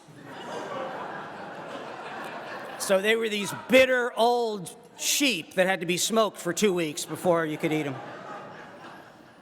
It would be an understatement to say that I had a great time as a young, rebellious, heathenistic comedian working for Tom in such great rooms as Sir Laughs-A-Lot in Memphis, Crackers in Indianapolis, Hilarities in Cleveland, Comedy Off-Broadway in Lexington, and of course, the Comedy Caravan in Louisville. It's a very special place to myself and the list of other comics that found their destiny inside that former shoe store, I guess, in the basement of the Mid-City Mall. But the important thing is that when I was playing all these clubs, I had a great time, and I was well paid.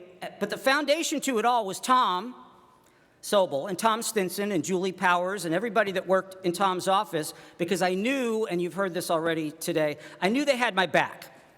As grandiose and narcissistic my notion of myself was at the time, it was still possible to be terrified as a one-man operation in the middle of nowhere dealing with all manner of unscrupulous individuals. And, well, it was the road. And Tom's gigs took that fear and uncertainty away because you knew you were protected and no one could mess with you. You could freak out next week when you were working for John Yoder or, God forbid, Brad Greenberg. In November of 1993, I told Tom that I had decided to quit the road. I had no idea what I was going to do. I had no skills. I was emotionally shattered and apprehensive about the future, but Tom said, "Don't worry, I'll keep putting you on shows for as long as possible." One of the things Tom did was he invited me to show up at the Comedy Caravan and be booked once a month as an MC, and so that other young comics could watch me MC shows, so they could learn how to do that, and I was honored that he asked me to do that. The point is that he understood and sympathized with what I was going through, so that when Tom moved out of the upstairs offices at the Comedy Caravan in 2014, he relocated the operation to his home office. It did make people sad. However, Tom never skipped a beat or lost his positive approach to working with comics and the locations where he hired us to perform. I had no hesitation in taking a gig in Madisonville, Kentucky, or Tell City, Indiana, where, by the way, in Tell City, the venue is called Chicago's Pizza. And they would erect a stage between the pickup window and the salad bar. So we'd be way up there, but we could spew out our jokes knowing that the sneeze guard was protecting the lettuce and the pepperoncini below. Tom was still on the road finding gigs during this period as well. In 2018, my daughter Gracie graduated from Center College and was working in the student affairs office. She called me up late one night and said, I met a friend of yours tonight. I met a friend of yours tonight at this campus event. His name is Tom Sobel. I was just floored. I said, well, cool, how was that? She said, well, he talked to me for about an hour and a half.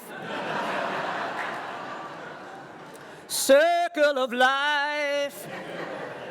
He talked to me for an hour and a half, and he had me cornered in the room. And my coworkers kept walking by and giving me dirty looks because I wasn't helping them clean up. So I said, what was he saying to you? And she said, well, I don't really know because it was just so much. Something about a center student who did an open mic and was really talented. Tom thought she had promise. Oh, and also his whole history in show business. Something about jug bands. So it all came back, the full circle. An even better example of this, though, the whole enterprise came full circle, was one of the last gigs I did for Tom. This was in February of 2021. It was my first post-COVID show, and it was in Owensboro, Kentucky. Tom had found a place, Bar Louie, and he decided to bring in some shows. What happened, the way it was like he would always do. He would show up at the place and chat the people up and sell them on the idea of doing a comedy show there. And Tom was in a great mood. It was right around when he turned 70, and he had just gotten his second vaccination. That was at the time when we would all just compare when we'd had our vaccinations. And he just seemed really happy, chatting up the bar manager. Am I walking, people? What is happening?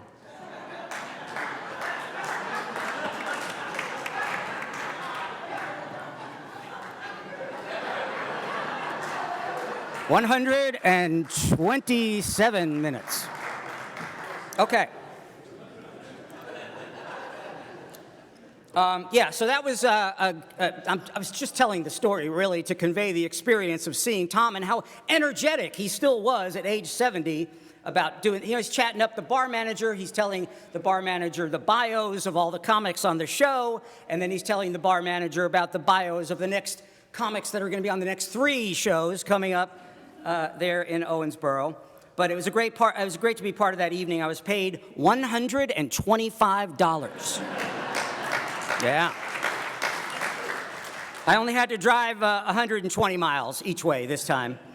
It will surprise none of you to know that I have a lot more Tom Sobel stories. They just keep popping up. They just keep the Lewis and the Nixon and Reagan debates. I'm going over, so I'm just going to tell this one. Brian Regan did a show at the Palace Theater. Tom and Sue and I, we all went to, and Sue was reacquainted with Joe Bolster, the comedian who opened the show, who had also gone to Princeton. It was just so amazing.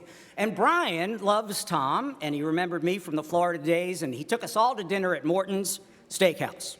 It was so cool.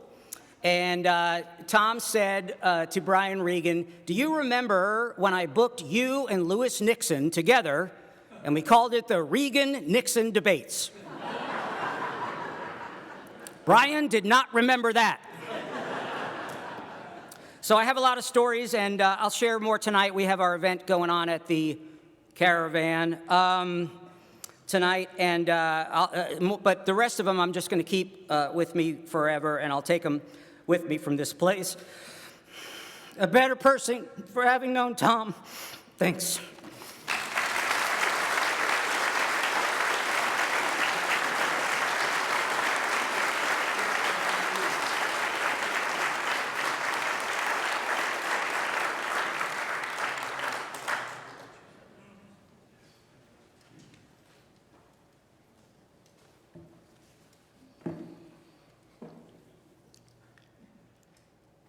If not already known, soon everyone will understand I am not a comedian.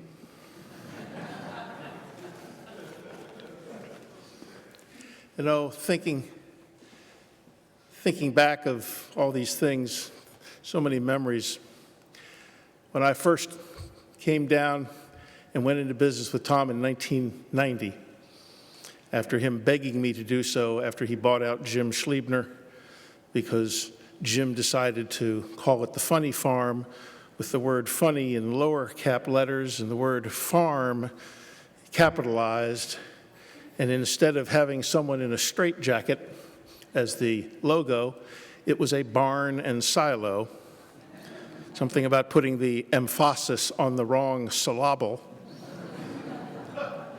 So 6 months later, he bought Jim out, and Jim did wonderful things with the Crackers chain, but it did not work here. But right after I came, one of the comedians that it's been my privilege to call a friend for longer than he's been in comedy, Bernie Lubbers and I went to high school together, and within the first couple of weeks, he came in my office, which at the time was generously referred to as a closet. And he said, I have been trying to ask your brother one question for the last 3 weeks.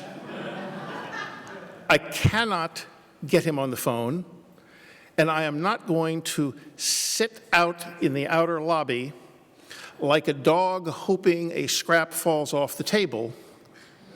Can you please just get me in so I can ask him this simple question? And I said, Bernie, of course. So I got up and went into Tom's office and sat down, waited for him to get off the phone. He said, yes, sir. And I said in a voice loud enough for Bernie to hear in the outer lobby, Tom, Bernie's wondering if you had an hour for a 5-minute chat. I did not say that. Stuart Mitchell, known as Haywood Banks around the country, was working the club one day, and he came into my office, which at that time was not a closet. Stinson had gone out to Los Angeles. And he came in and he sat down and he said, I don't have time to talk to your brother. Can you just pass a message along to him, please? And I said, Stuart, of course. And he said, you know, just tell him that I have always valued his friendship and his advice, and he's a dear friend and confidant of mine. But I already have a dad.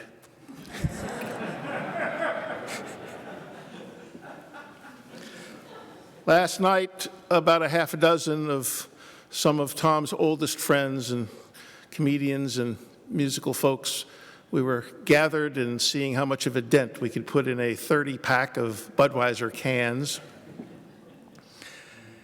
And a name from the past popped up, Ray Combs. And Ray, in addition to so many things, Ray had a comedy club in the basement, I believe, of a hotel in Cincinnati, Ohio. And Ray would have a regular traditional comedy show. And then, because he owned the room, after the headliner was finished and said, good evening, Ray would take the stage and do a tight 40 minutes to be able to sell more drinks, infuriating the comedians who had said good night. And when a headliner says good night, the show's over. I'm now going to do my impression of Ray Combs for the next few moments, because we've had a heck of a show so far. To borrow a line from my dear friend Mark Klein, my wife got me these glasses. Apparently, I don't see enough things her way.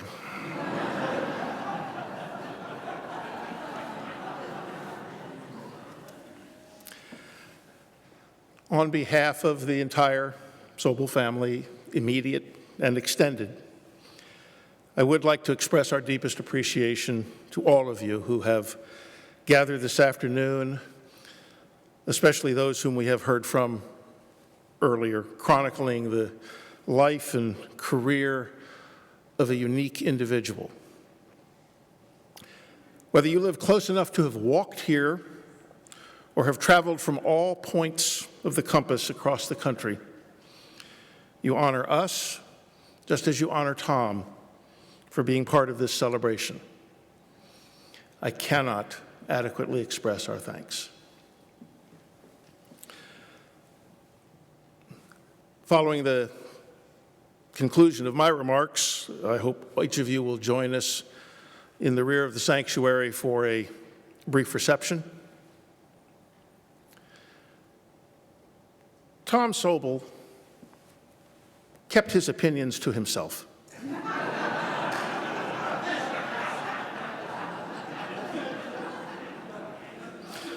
A trait passed down, no doubt, from our mother.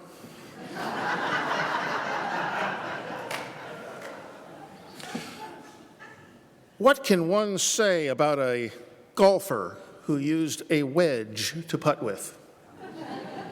On purpose.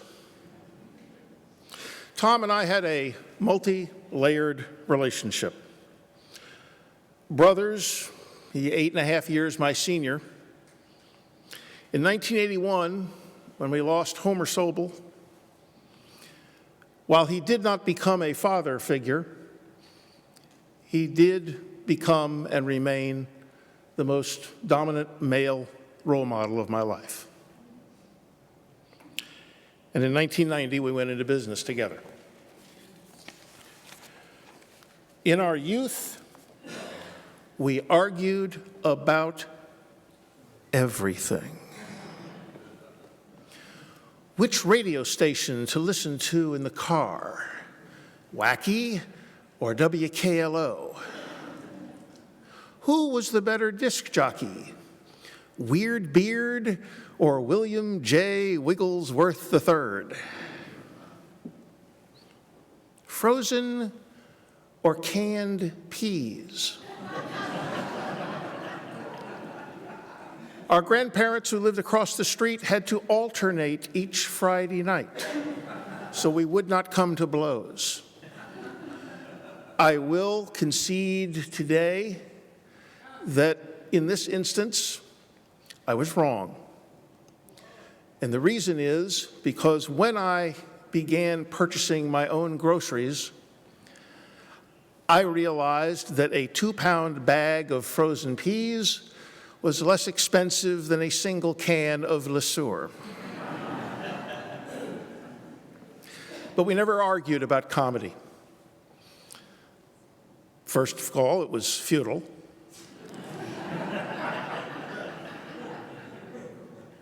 But he was right. He was right. In business, we stayed in our respective lanes. My goal was to keep him on the phone, doing what he was brilliant at, putting the right acts in front of the right audiences. He had no interest in workers' compensation tables, finding the least expensive long-distance rates, determining how many cases of beer to have in the coolers for that week. Getting a phone call from Tom meant an opportunity to make money. Getting a phone call from me meant there was a problem. Everybody wanted to talk to Tom, listen to Tom. Nobody wanted to talk to me, which was fine. It was good cop, bad cop. He was the one with the sterling reputation. Everybody thought I was his son.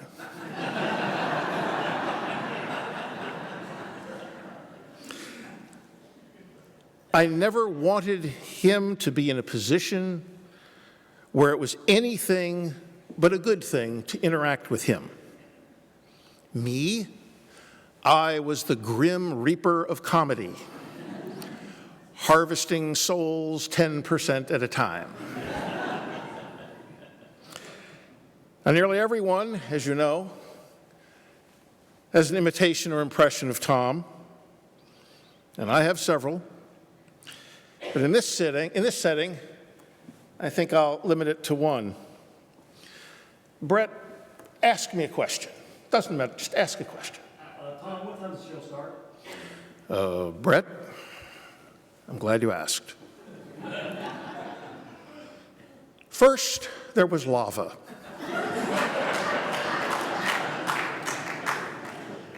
After the earth cooled,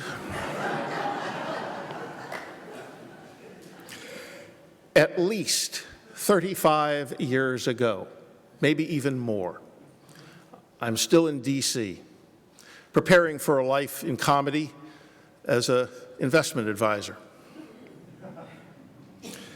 Mark Klein called me and said that he had just gotten off the phone with Tom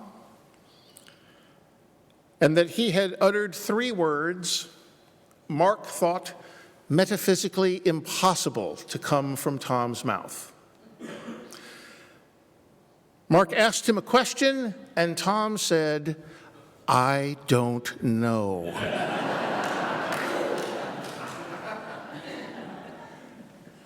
A red-letter day. His greatest strength was identifying talent in people they themselves did not see. You've heard that several times today. Giving them advice, most of which was well received, some of which was discarded immediately. But putting them in positions where they could grow and they could succeed. This was true of musicians, comedians, and employees. The beauty of the Caravan was that you could suffer a horrible death on stage in Bloomington, Indiana on Monday night. And Tuesday night in West Lafayette, Indiana, in front of a completely different crowd, you became the funniest MFer on the face of the planet. And you learned. That's how you learned. May I ask all those who can to please stand if you were ever paid by Tom to perform or were an employee of either the club or the booking agency. Please stand if you got paid by Tom Sobel.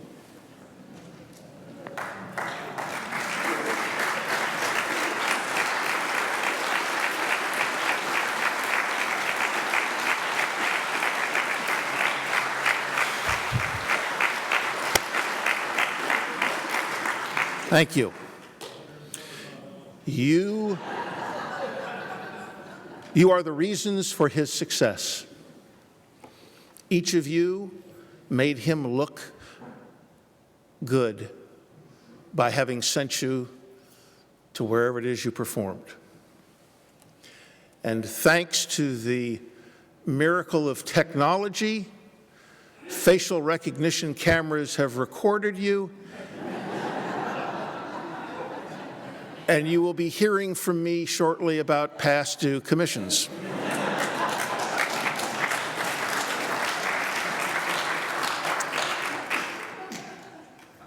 For nearly 20 years, Tom was the largest source of work for road comics in the world. 22 full-time comedy clubs, 35 weekly one-nighters. This was before computers. Everything was done on Post-it notes in Sue and Tom's second bedroom at 1414 Eastern Parkway.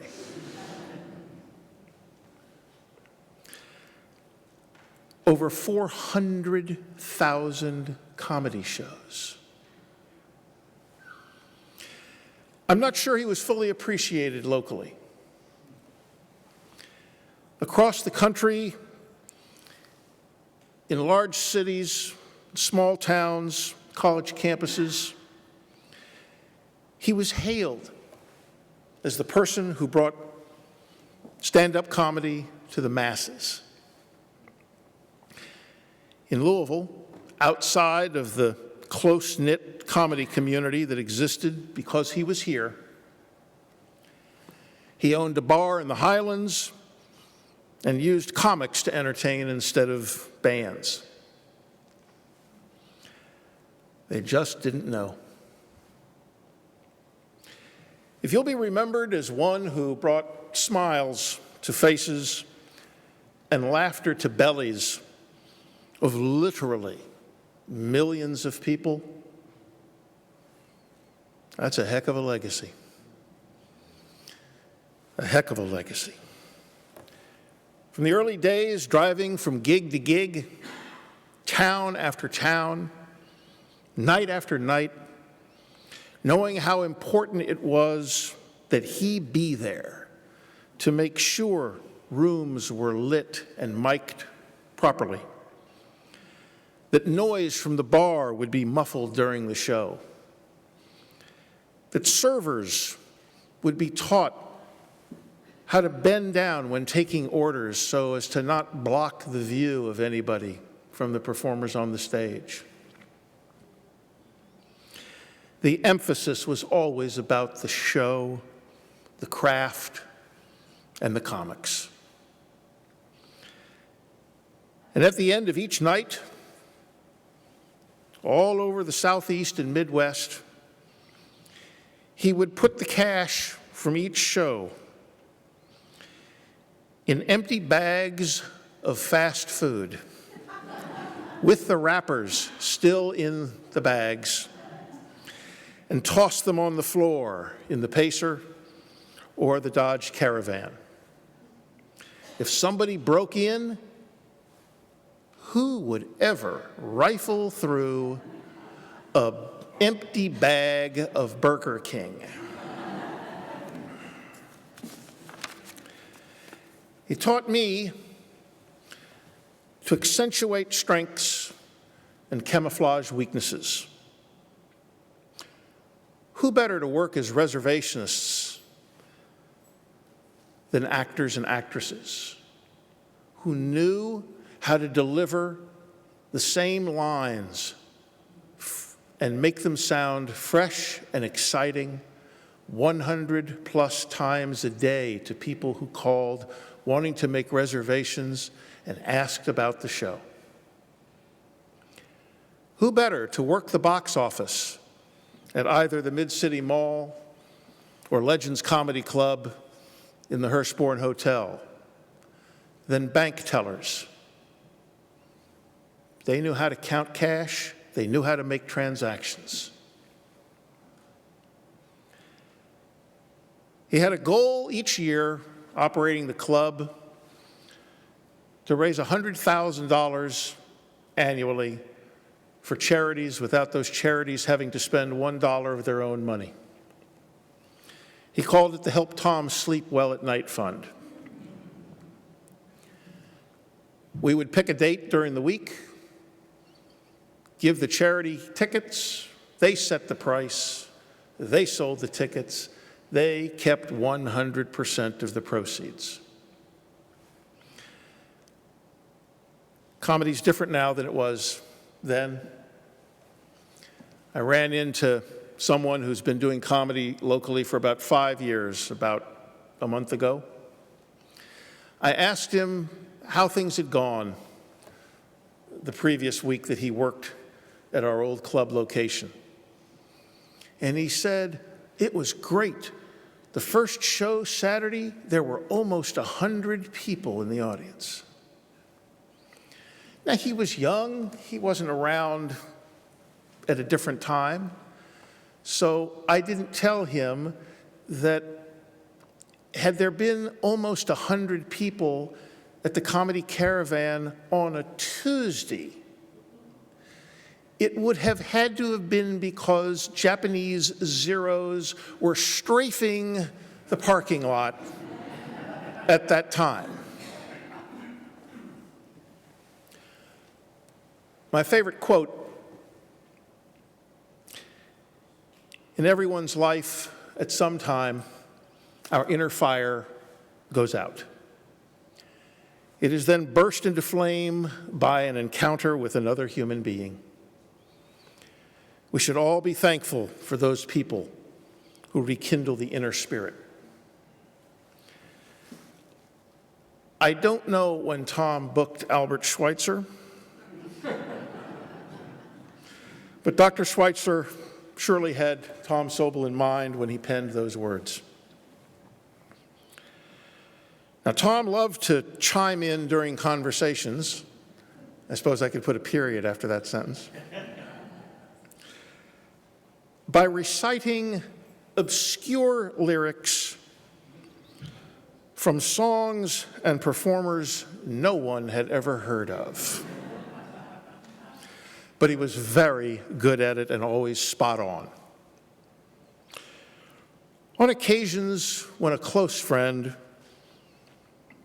lost someone very important to them, he would sometimes pass along lyrics from a particular song written for a 1938 Broadway musical that before it finished its run had a total of 15 performances before it closed.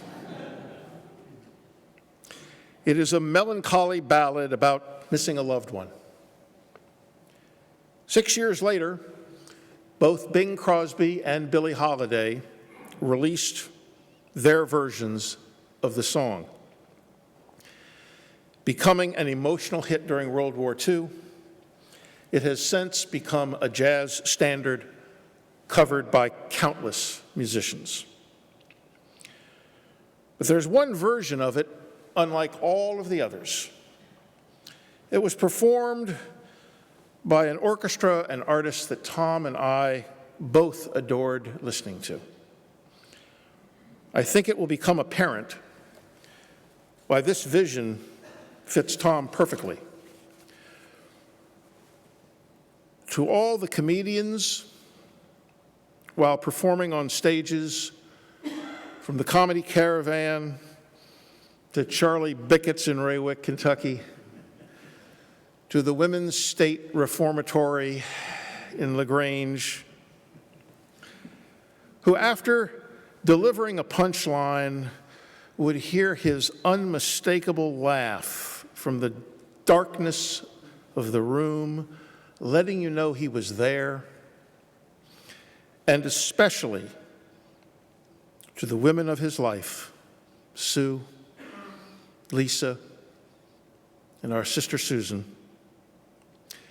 These lyrics and this song are his love letter to you all. I'll be seeing you in all the old familiar places that this heart of mine embraces all day through.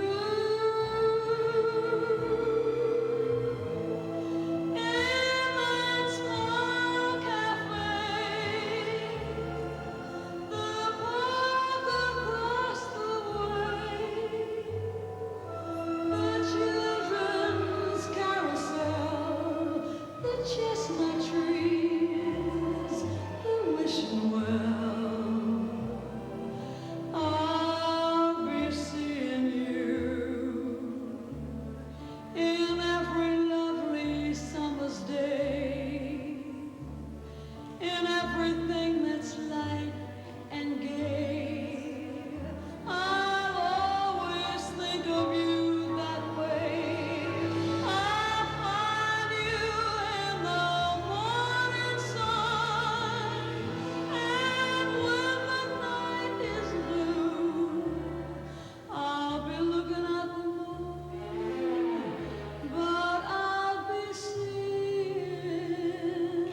yesterday, and every lovely summer's day, and everything that's light and gay. And I'll always think of you that way, and I'll find you in the morning sun, and when the night is blue, I'll be looking at the moon, I'll be looking at the stars, and I'll be seeing you.